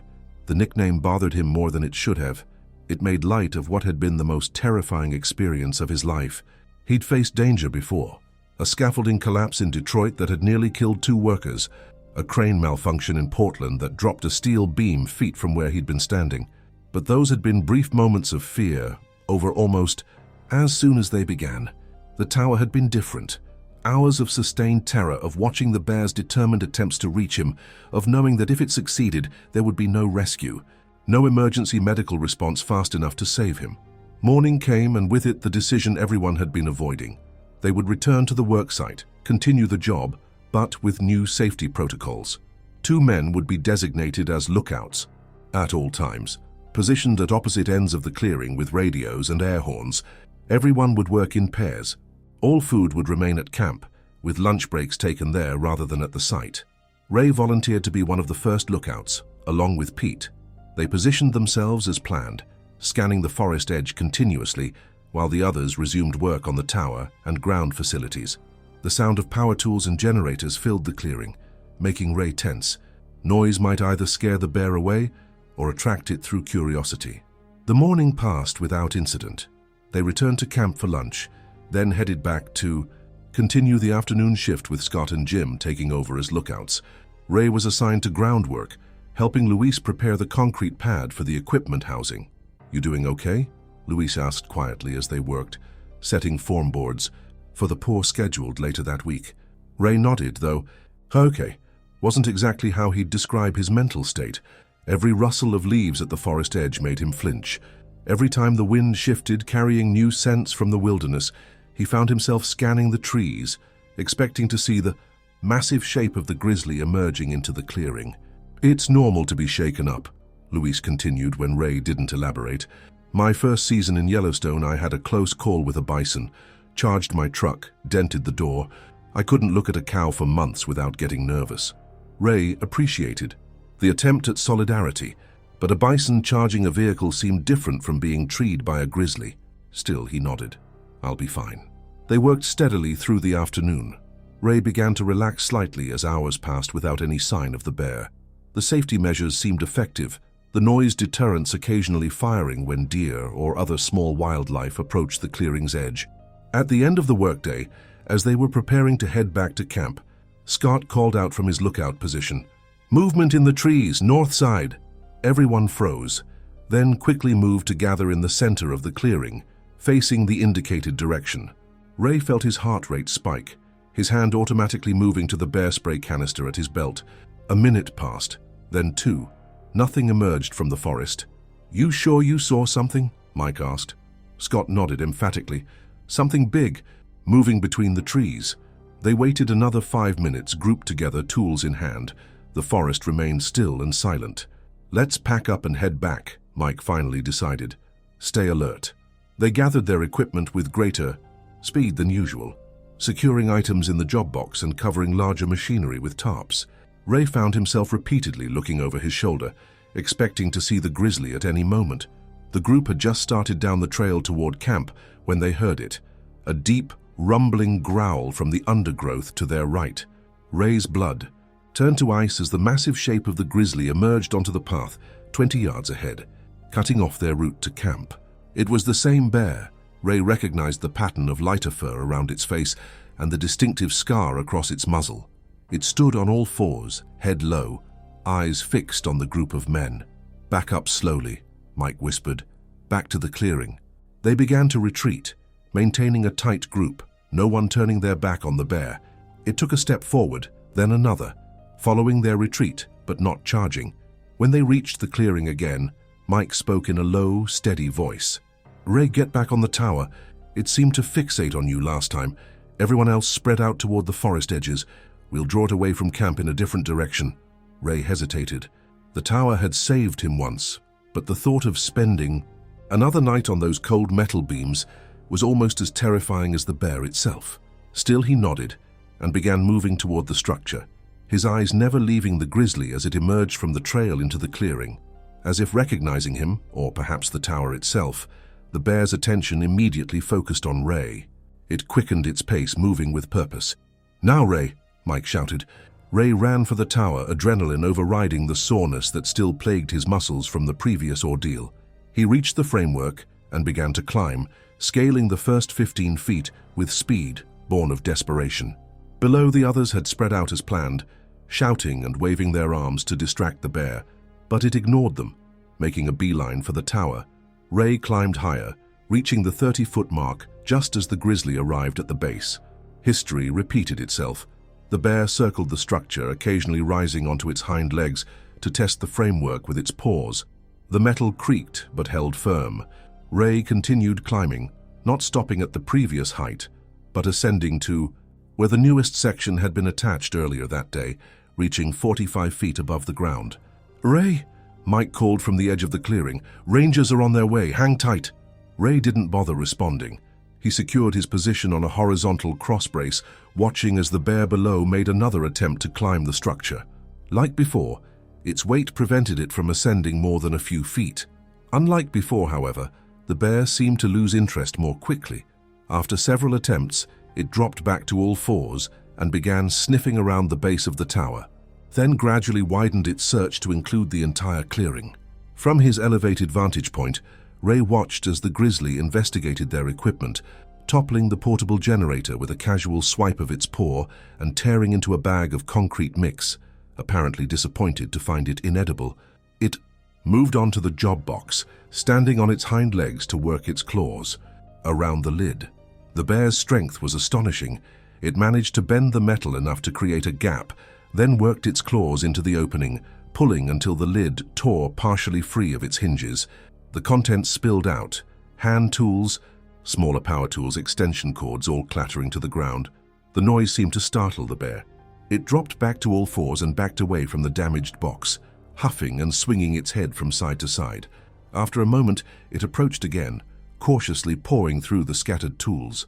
Finding nothing of interest, the bear returned, its attention to the tower and to Ray. It circled the base again, looking upward, huffing in what seemed like frustration. Then, to Ray's surprise, it began to dig at the ground around one of the tower's anchor points. The foundation was solid, 4 feet deep, steel-reinforced concrete designed to withstand the harsh Alaskan elements. But watching the bear's massive paws tear into the earth with ease, Ray wondered if even that would be enough. The grizzly dug for several minutes before giving up on that approach. It circled the tower once more, then did something unexpected. It began rubbing its back against the metal framework, much as bears rub against trees to scratch themselves and leave their scent. The tower shook with the force of the bear's weight. Ray held tight to his position, watching in disbelief as the animal continued this behavior for nearly 10 minutes. Was it trying to mark the tower as its territory, or simply using it as a convenient scratching post? Eventually, the bear stopped rubbing and resumed its patrol of the base. Ray checked his watch. Almost 2 hours had passed since they'd encountered the bear on the trail. Where were the rangers? As if in answer to his unspoken question, a helicopter appeared over the treetops, the distinctive white and green markings of the Park Service visible on its side. The sound of the rotors was deafening as it circled the clearing once, then hovered nearby. The bear's reaction was immediate and violent. It reared onto its hind legs, roaring at the helicopter, then dropped down and charged toward the forest. edge where the rest of the crew had retreated. From the helicopter, a sharp crack rang out, a ranger firing what Ray hoped was a non-lethal deterrent. The bear veered away from its charge, running instead toward the opposite side of the clearing. Another crack and another change of direction. The helicopter maneuvered to keep the bear in sight as it ran around the perimeter of the clearing, obviously panicked by the noise and the projectiles striking near it. Finally, after a particularly close shot, the grizzly plunged into the forest and disappeared from view. The helicopter continued to hover for several minutes, presumably tracking the bear's retreat before approaching the tower. A ranger leaned out, gesturing for Ray to stay put. Then the aircraft moved to the edge of the clearing and landed in a space barely large enough to accommodate it. Two rangers emerged, rifles at the ready, and made their way toward the tower. Ray recognized Ranger Wilson from the previous day, accompanied by an older man he hadn't met. "Mr. Donovan," Wilson called up, "bear's gone. You can come down now." Ray began his descent, his limbs stiff from tension rather than cold this time. When he reached the ground, his legs were steadier than after the previous ordeal, though his hands shook noticeably. "Twice in 2 days," the older ranger commented. "That's some bad luck. Or good luck, depending on how you look at it," Wilson countered. "Most people don't survive one close encounter, let alone 2. The rest of the crew emerged from the forest edge, gathering around Ray and the rangers. Mike looked particularly shaken. "We tried calling for help, but the radio wouldn't connect," he explained. "Jim had to run all the way back to camp to use the satellite phone. Bear blocked the trail," Jim added, still breathless from his run. "Had to go the long way around." The older ranger introduced himself as Chief Ranger Brennan. "We're going to have to make some decisions about this situation," he said gravely. "This bear's behavior is concerning. 2 deliberate approaches to humans in as many days, property destruction, no fear response to normal deterrence. Are you going to kill it?" Darrell asked. Brennan's expression was grim. "We prefer relocation when possible, but this one's showing signs of being habituated to humans. That's dangerous." "It wasn't aggressive toward me specifically," Ray found himself saying, unsure why he felt compelled to defend the animal that had caused him so much terror. "It seemed more curious than anything." "Curiosity in a grizzly is still dangerous," Brennan replied, "especially one this size. We're talking about a 1,000-pound predator with paws that can take a man's head off with one swipe." The conversation was interrupted by the sound of branches breaking at the forest edge. Everyone turned, the rangers raising their rifles, but it was 3 more Park Service personnel emerging onto the clearing. "Tracking team," Brennan explained. "They'll try to follow the bear, see where it goes." The new arrivals conferred briefly with Brennan before disappearing back into the forest, following the bear's trail. Brennan turned back to Mike. "We're shutting down this operation temporarily, at least until we locate and deal with this bear." Mike looked like he wanted to argue, but nodded instead. "How long?" "Minimum 3 days. Maybe a week. We'll provide transportation back to Cooper Landing for your crew if you want." Mike looked around at the men, his gaze lingering on Ray. "Thoughts?" No one spoke immediately. Ray knew what they were all thinking. The job paid well, but was it worth the risk? Finally, Pete broke the silence. "I've got a mortgage and 2 kids in college. I need the work." Others nodded in agreement. Darrell looked less certain, while the Wilson brothers exchanged glances before Scott spoke for both of them. "We'll stay if there's a concrete plan to deal with the bear." All eyes turned to Ray. He thought about Kayla, about her college fund, about the premium pay this remote job offered. But he also thought about those hours on the tower, about the bear's determined attempts to reach him, about how close he'd come to becoming a statistic. "I'll stay," he said finally. "But I'm not going up that tower again until the bear situation is resolved." Brennan nodded. "Fair enough, we'll transport you all to Cooper Landing for now. Grab whatever you need from camp. The helicopter can take 3 at a time." They returned to camp as a group, including the rangers. Ray packed quickly, taking only essentials, a change of clothes, his phone, wallet, and the novel he'd never finished. The first group, Darrell, Luis, and Pete, boarded the helicopter and departed for Cooper Landing. While waiting for the aircraft to return, Ray sat outside the trailer, staring into the surrounding forest. Ranger Wilson approached, taking a seat beside him. "First time in grizzly country?" he asked. Ray nodded. "First time in Alaska, period." "What made you take this job?" "Money," Ray answered honestly. "Hazard pay. Remote location bonus. Saving. For my daughter's college. Wilson nodded, understanding. Noble reason. Still, most people don't have the kind of experience you just had. Might want to talk to someone about it when you get back to town. A therapist, you mean? Or just someone who understands? We've got a support group in Cooper Landing for people who've had wildlife encounters. Mostly hunters and hikers, but construction workers are welcome too. Wilson smiled slightly, trying to lighten the mood. Ray managed a small smile in return, though the thought of sitting in a circle discussing his feelings wasn't appealing. I'll think about it. The helicopter returned, taking Mike and the Wilson brothers next. When it came back for the final group, Ray, Ranger Wilson, and Chief Ranger Brennan, Ray found himself reluctant to board. Not out of fear of flying, but rather a strange sense of unfinished business. Something wrong? Brennan asked, noticing his hesitation. Ray shook his head, just taking one last look. The flight to Cooper Landing took just under 30 minutes, the helicopter passing over vast stretches of wilderness.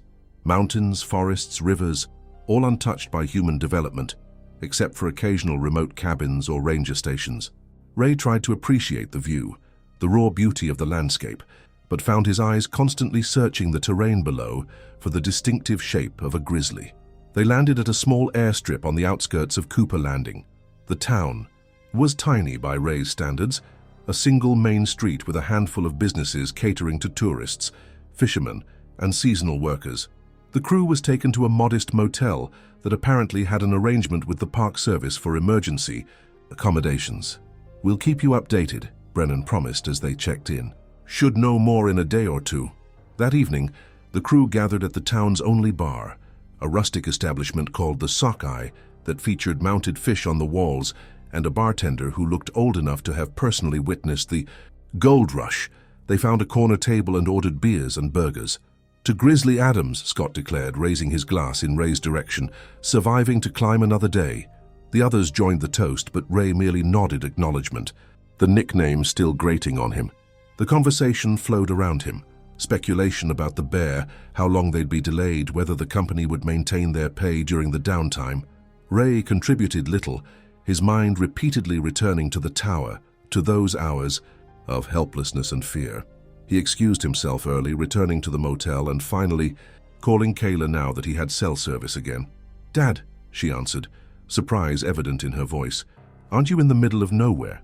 "Got evacuated to town," he explained, then gave her a sanitized version of events, emphasizing the precautionary nature of the move rather than the very real danger he'd faced. "That's crazy," she said when he finished. "Are you coming home?" "No, honey, we'll probably head back to the site in a few days once they deal with the bear." "Deal with it?" Her voice sharpened. "You mean kill it?" Ray sighed. Of course, his environmentally conscious daughter would focus on that aspect. They're trying to relocate it if possible. They'd better. "It's not the bear's fault humans invaded its territory." Ray bit back a retort about whose side she was on. Instead, he changed the subject to her college applications and plans for senior year. They talked for almost an hour before saying goodnight. The conversation leaving Ray feeling both connected and strangely distant. How could he explain to his teenage daughter what it felt like to be hunted? The next morning, Ranger Wilson arrived at the motel with news. "Tracking team found the bear about 10 miles northwest of your work site," he informed the crew as they gathered in the motel's small breakfast area. "They've set up traps with bait. If we can capture it, we'll relocate it to a more remote area." "And if you can't?" Mike asked. Wilson's expression was grim. "Let's hope it doesn't come to that." They spent the day in a holding pattern. Some of the crew went fishing with gear rented from a local outfitter. Others hiked trails close to town, though Ray noticed they all carried bear spray, their new awareness of the wilderness's dangers evident in their cautious movements. Ray opted to stay in town, finding a quiet coffee shop with a view of Kenai Lake's turquoise waters. He ordered a black coffee and sat by the window, alternating between reading his novel and staring at the distant mountains. "You're one of the tower guys, right?" The question came from a woman about Ray's age who had approached his table. She had auburn hair streaked with gray and wore the green uniform attentively, occasionally asking questions about specific behaviors or timing. "It's unusual," she said when he finished. "Grizzlies typically avoid humans unless they're surprised, protecting cubs or defending a food source. This one sought you out deliberately and returned to the same location looking for you specifically." That's comforting, Ray said dryly. Doctor, Perez smiled slightly. Actually, it might be. If we understand the motivation, we can better address it. My theory is that this bear has had positive experiences with human structures before. Maybe it raided cabins or camps successfully. It might associate man-made objects with food rewards. But I didn't have food on me either time. No, but your camp did. And bears have incredible smell. Once it identified you as part of the human group, you became interesting. She tapped her fingers thoughtfully on the mug. The tower behavior is the most curious part. Bears sometimes rub against trees or structures, but the persistent attempt to reach you, that suggests it saw you as potential prey. Ray's stomach tightened at the blunt assessment. So it was trying to eat me. Possibly. Or at least investigating you as a food source. She must have seen his expression because she quickly added, predatory attacks are exceedingly rare even for grizzlies. Most human-bear conflicts result from surprise encounters or defensive reactions. This didn't feel random, Ray said. Either time? No, it wasn't, and that's why we're taking it so seriously. She sipped her coffee. I wanted to ask, would you be willing to come with me to the station tomorrow to review some photos? We have trail cameras in the area, and I'd like you to confirm whether it's the same bear we've been tracking for the past few months. Ray hesitated. The thought of seeing the grizzly again, even in photographs, made his heart rate increase, but there was also a strange compulsion, a need to understand the creature that had so profoundly affected him. Sure, he agreed finally. What time? They arranged to meet the following morning. As Dr. Perez stood to leave, she hesitated. This isn't easy, Mr. Donovan, what you went through. Even for those of us who work with these animals regularly, a close encounter is, well, it changes your perspective. Ray nodded, appreciating the acknowledgement. The Rangers mentioned a support group. Yes, I facilitate it actually. Thursdays at the community center, you'd be welcome. She smiled. Though I should warn you, most of the regulars are lifelong Alaskans who will probably try to one-up your story.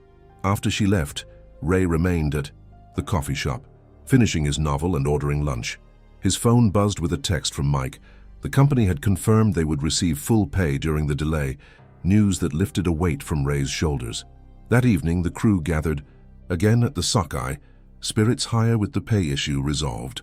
Ray joined them, participating more in the conversation, though he still flinched when Pete called him Grizzly, as a shortened version of the unwelcome nickname. The bar was busier than the previous night, with locals mingling among the few tourists still around in the shoulder season. Ray noticed several people glancing their way, and twice overheard snippets of conversation about the construction crew and the bear incident. They had become minor celebrities in the small town, it seemed. Ray wasn't sure how he felt about that, especially when a middle-aged man in fishing gear approached their table midway through the evening. You the fellow who spent the night up the tower? He asked, addressing Ray directly. Ray nodded reluctantly. Bill Mackey, the man introduced himself, owned the charter service on the lake. Heard it was a big one. 900 pounds, they're saying. Seemed bigger from where I was sitting. Ray replied. Mackey laughed. Bet it did. You know, I've been guiding in these parts 30 years, seen my share of close calls. Had a client lose his pack to a black bear just last month. Tore it right off his back while he was taking a piss. This launched the man into a series of bear encounter stories, each seemingly designed to minimize Ray's experience.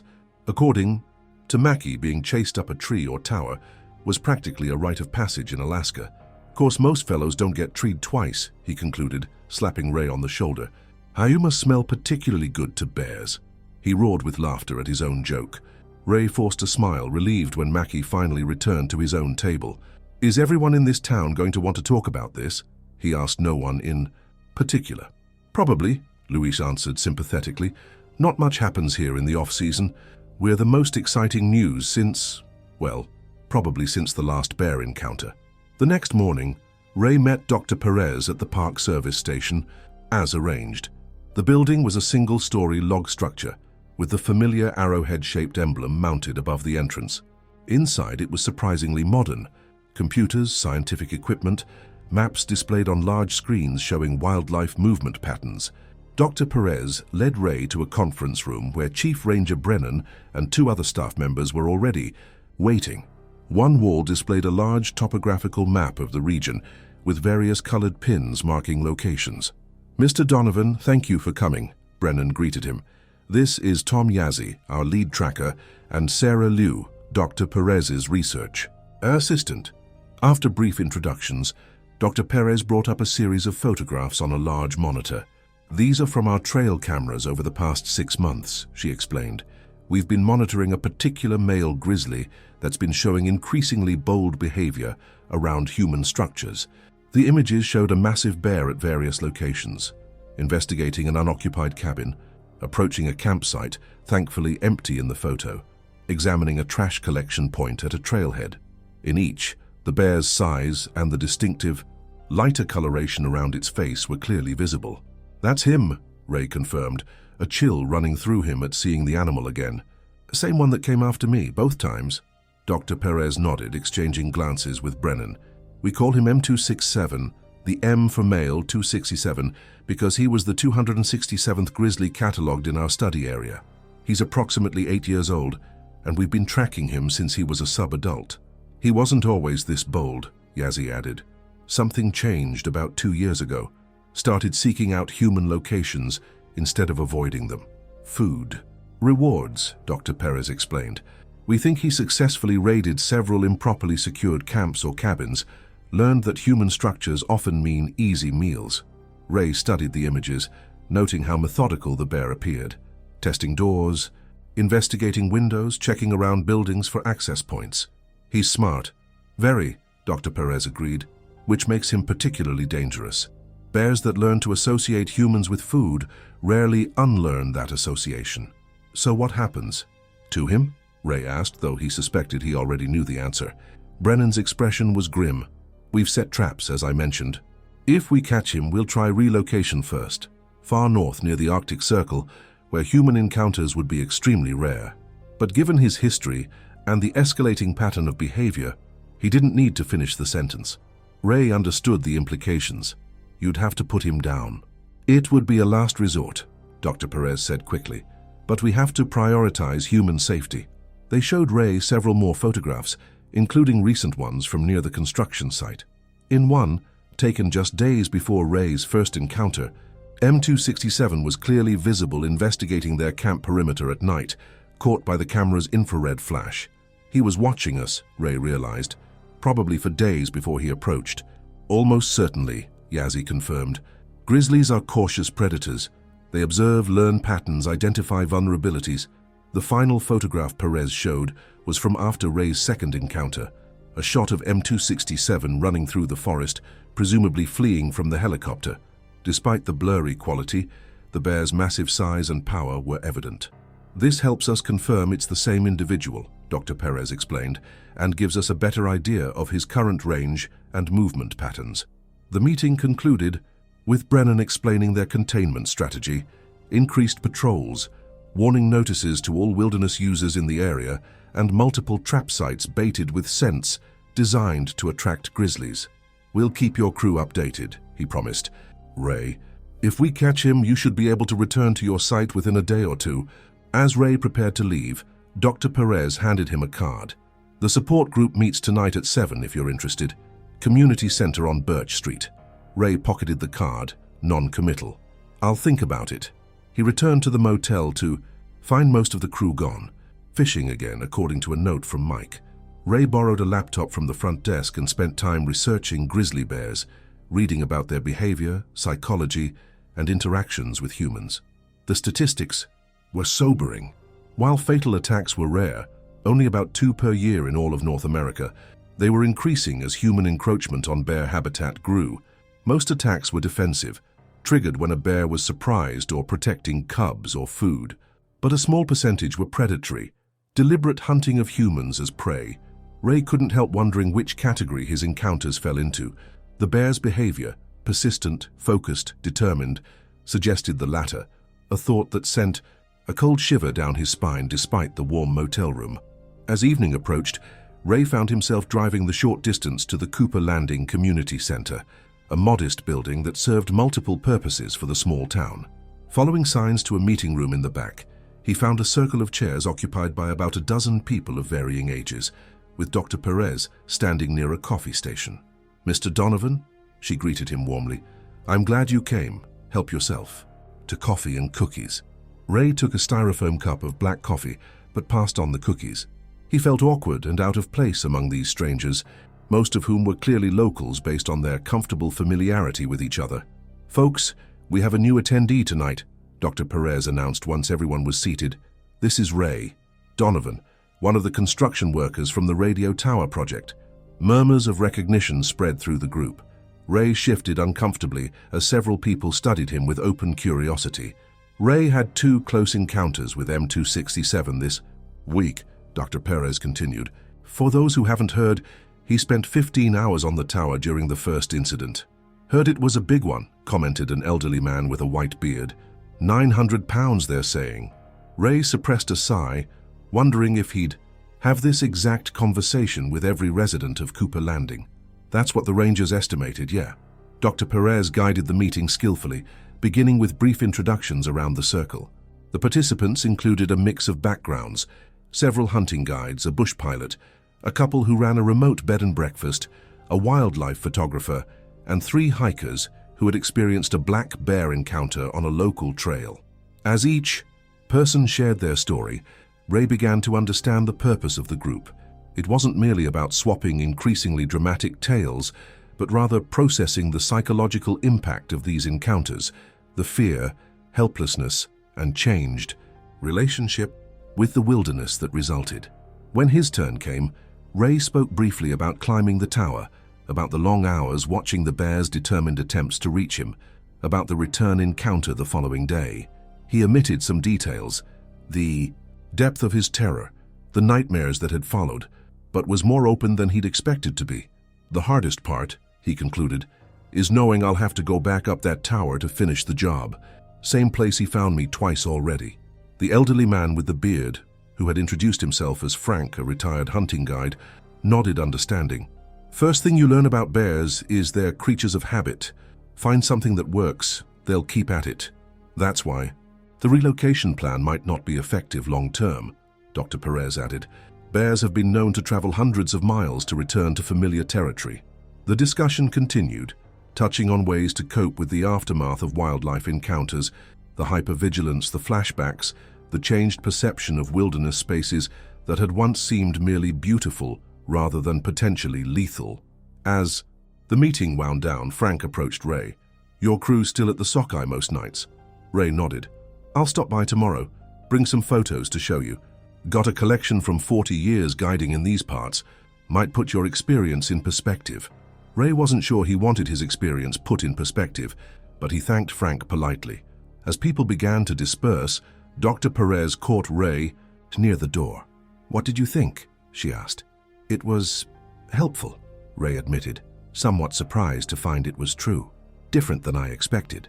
Most people come thinking it'll be all tall tales and one-upmanship, but everyone here has felt that moment when you realize you're not at the top of the food chain. It changes you." Ray nodded. "My daughter, she said it wasn't the bear's fault that we invaded its territory." Dr. Perez smiled. "She's not wrong, but neither are you for feeling what you felt. Both things can be true at once." The next day brought news. Ranger Wilson arrived at the motel during breakfast to inform them that one of the traps had been triggered overnight. It wasn't M267, however, but a smaller male grizzly that had been immediately released at a safe distance from the trap site. "Still working on catching our guy," Wilson explained, "but it means he's in the area. Probably investigating the bait." Mike nodded. "Any timeline on when we can get back to work? The company's asking for updates." "Another day or two, most likely," Wilson replied. "We're deploying additional traps today." That evening at the sockeye, Frank arrived as promised, carrying a worn leather portfolio. He joined the crew at their table, ordering a whiskey before opening the portfolio to reveal dozens of photographs protected in plastic sleeves. 40 years of guiding," he announced, sliding the portfolio toward Ray.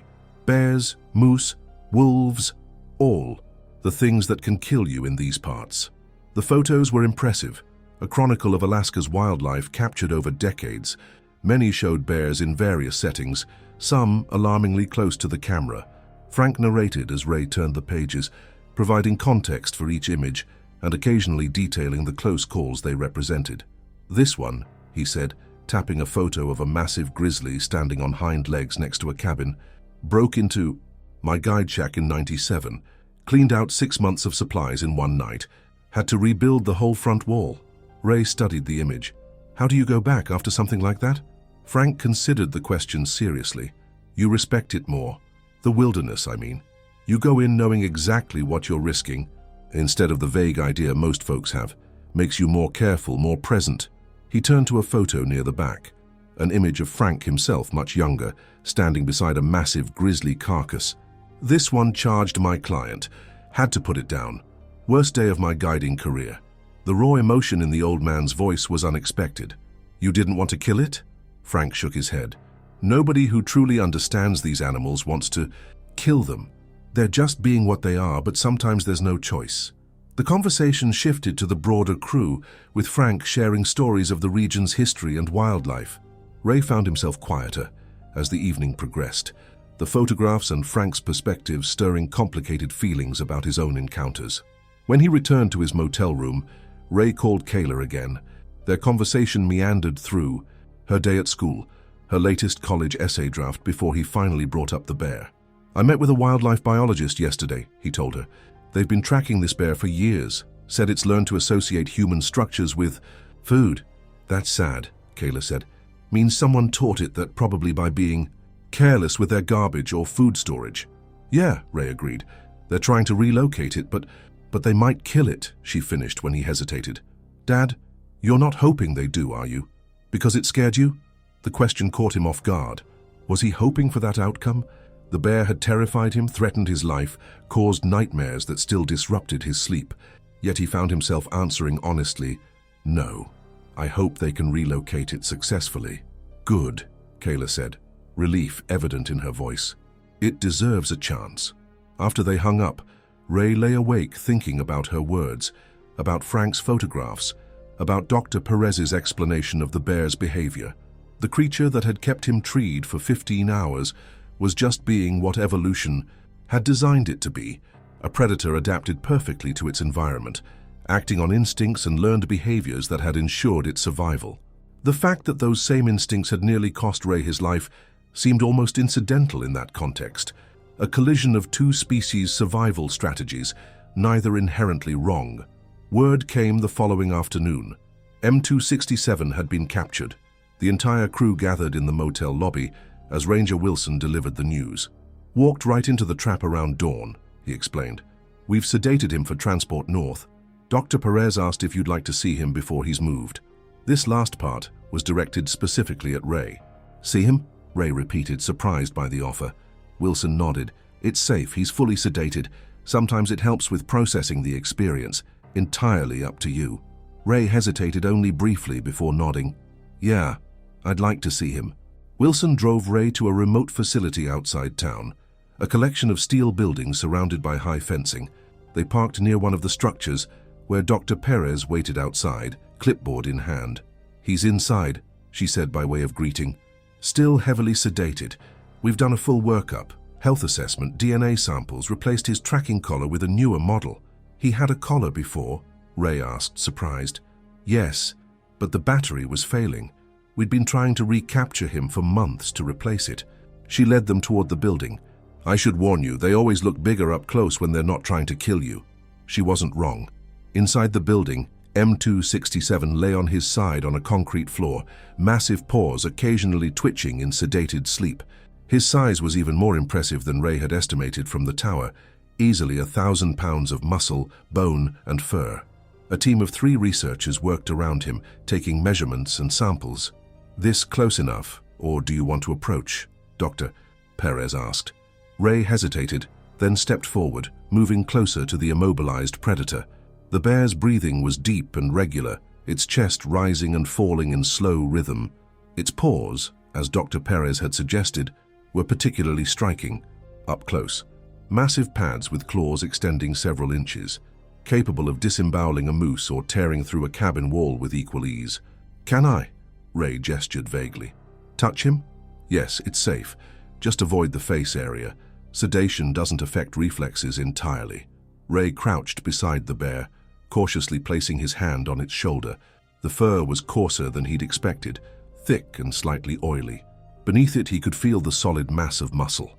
He moved his hand along the bear's side, feeling the ribcage, the sheer power of the animal even in unconsciousness. A profound sense of both awe and reconciliation washed over him. This creature had nearly killed him, had caused him to experience fear unlike anything in his life before. Yet touching it now, feeling its warmth and the rise and fall of its breathing, Ray couldn't summon hatred or even resentment. Only respect for its perfect adaptation to a harsh environment, its raw embodiment of wilderness. "When will you move him?" he asked, withdrawing his hand and standing. "Transport leaves in an hour," Dr. Perez replied. "He'll remain sedated throughout the journey. We're taking him about 400 miles north, deep in the Brooks Range. Very little human activity there." "Will he stay there?" She shrugged slightly. "We hope so. He'll have new territory to establish, good food sources. But bears have been known to travel remarkable distances when motivated." Ray nodded, taking one last look at the sleeping giant. "Good luck," he said quietly, unsure whether he was addressing the bear or the scientists tasked with relocating it. That evening, the crew received word they could return to the worksite the following morning. The company was sending a helicopter to transport them directly to camp, avoiding the hike through bear territory. Their last night in Cooper Landing was celebratory. The job could resume, their pay had continued during the delay, and the bear situation had been resolved without tragedy. Even Ray found himself drawn into the mood, though he declined when Mike suggested one last round in honor of Grizzly Adams. "Just Ray," he said firmly. "That nickname can stay here in town." The next morning, as they prepared to board the helicopter, Dr. Perez arrived to see them off. She handed Ray a small envelope. "Thought you might want this," she said. A reminder. Inside was a photograph, M267 from the trail camera, standing at his full height against a tree, power and wildness personified. "Thanks," Ray said, genuinely, appreciative of the gesture. "There's a saying among biologists," she told him. "The wilderness holds a mirror to humanity. What happened to you out there, it reveals something important, not just about bears, but about yourself." Ray nodded, understanding what she meant. The experience had stripped away pretenses, reduced him to his most basic survival instincts, revealed both strength and vulnerability he hadn't known he possessed. The helicopter journey back to the construction site took them over the same wilderness Ray had seen days earlier, but he viewed it differently now, not as alien and threatening, but as a complex ecosystem where his presence was the anomaly. When they landed at camp, everything appeared untouched since their hasty departure. The rangers had secured the site, ensuring no wildlife had damaged their equipment or supplies beyond what M267 had already done to the job box. The crew quickly fell back into their routine, discussing work plans over a late breakfast. Ray found himself unusually quiet, his mind still processing the past few days, the terror on the tower, the conversations in Cooper Landing, the moment of touching the sedated bear. "You up for tower work today?" Mike asked him, as they prepared to head to the site. "We need to secure that fourth section properly. There's groundwork if you'd prefer." Ray considered the question. The thought of climbing the tower again sent a flutter of anxiety through his stomach. The metal framework, his refuge before, now carried associations of fear and helplessness. But avoiding it wouldn't resolve those feelings. "I'll take the tower," he said, decision made. "Just keep a better lookout this time." They laughed, tension broken, and headed for the worksite. The clearing looked different. The damaged job box had been replaced, new warning signs posted at the forest edge, and portable alarm systems installed at strategic points. Ray approached the tower slowly, looking up at its skeletal frame reaching toward the sky. Memories of those hours, the cold, the thirst, the fear, washed over him, but he pushed them aside. This was just steel and bolts. The bear that had kept him prisoner was hundreds of miles away now. He began to climb, each handhold and foothold familiar from his previous ascents. When he reached the 30-foot mark, where he'd spent those 15 hours, he paused, breathing deeply, confronting the memory directly. Then he continued upward, reaching the current top and settling into his work. The day passed without incident. Ray worked methodically, securing connections, checking alignment, communicating with the ground crew. By late afternoon, they had made significant progress, nearly back on schedule despite the days lost. That evening in camp, as they ate dinner and discussed the next day's objectives, Mike approached Ray privately. "Company called," he said. "They're starting a new project next month. Office tower in Anchorage, asked if you'd be interested." Ray understood what Mike was really saying. a chance to work in the city, away from the wilderness and its dangers. A month ago, he would have jumped at the opportunity. "I'll think about it," he said instead. "Let's finish this job first." The following week passed smoothly. They made excellent progress on the tower, working from dawn until dusk to make up for lost time.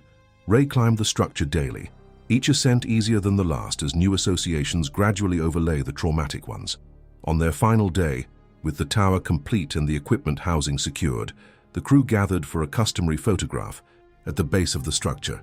Ray stood looking up at the 200-foot tower, a strange mix of pride and unease filling him. This place would always hold complicated memories. "Smile, Grizzly," Scott called as Mike prepared to take the photo with his phone. Ray didn't correct him this time. The nickname had evolved from an unwelcome reminder of fear to something more complex, a recognition perhaps of survival, of an experience few would ever understand. As they packed up to leave for the final time, Ray walked to the edge of the clearing where he'd first seen M267 emerge from the trees. The forest was quiet, birds calling, insects buzzing, wind rustling through spruce branches. Normal wilderness sounds that now carried new meaning for him, the backdrop to a world where humans were merely visitors, not masters.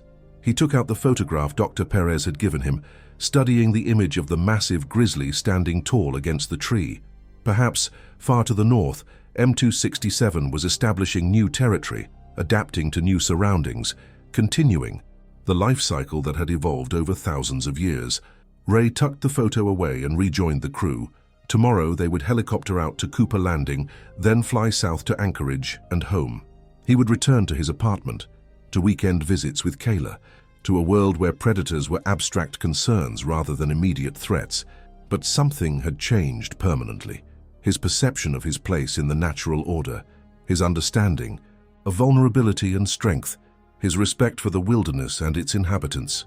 The scars from those hours on the tower wouldn't be visible on his skin, but they had marked him nonetheless. As they hiked back to camp one last time, Ray found himself hoping that M267 would adapt successfully to his new home, that their brief, terrifying intersection would remain their only one.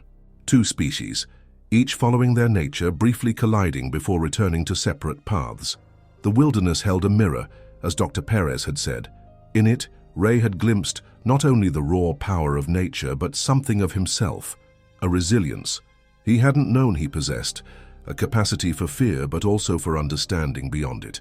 He would carry that knowledge with him, along with the memory of the tower and the bear that had kept him there, not as a trauma to be buried, but as a reminder of what he had faced and survived, of boundaries crossed and respected, of a world larger and more complex than the human structures he built within it.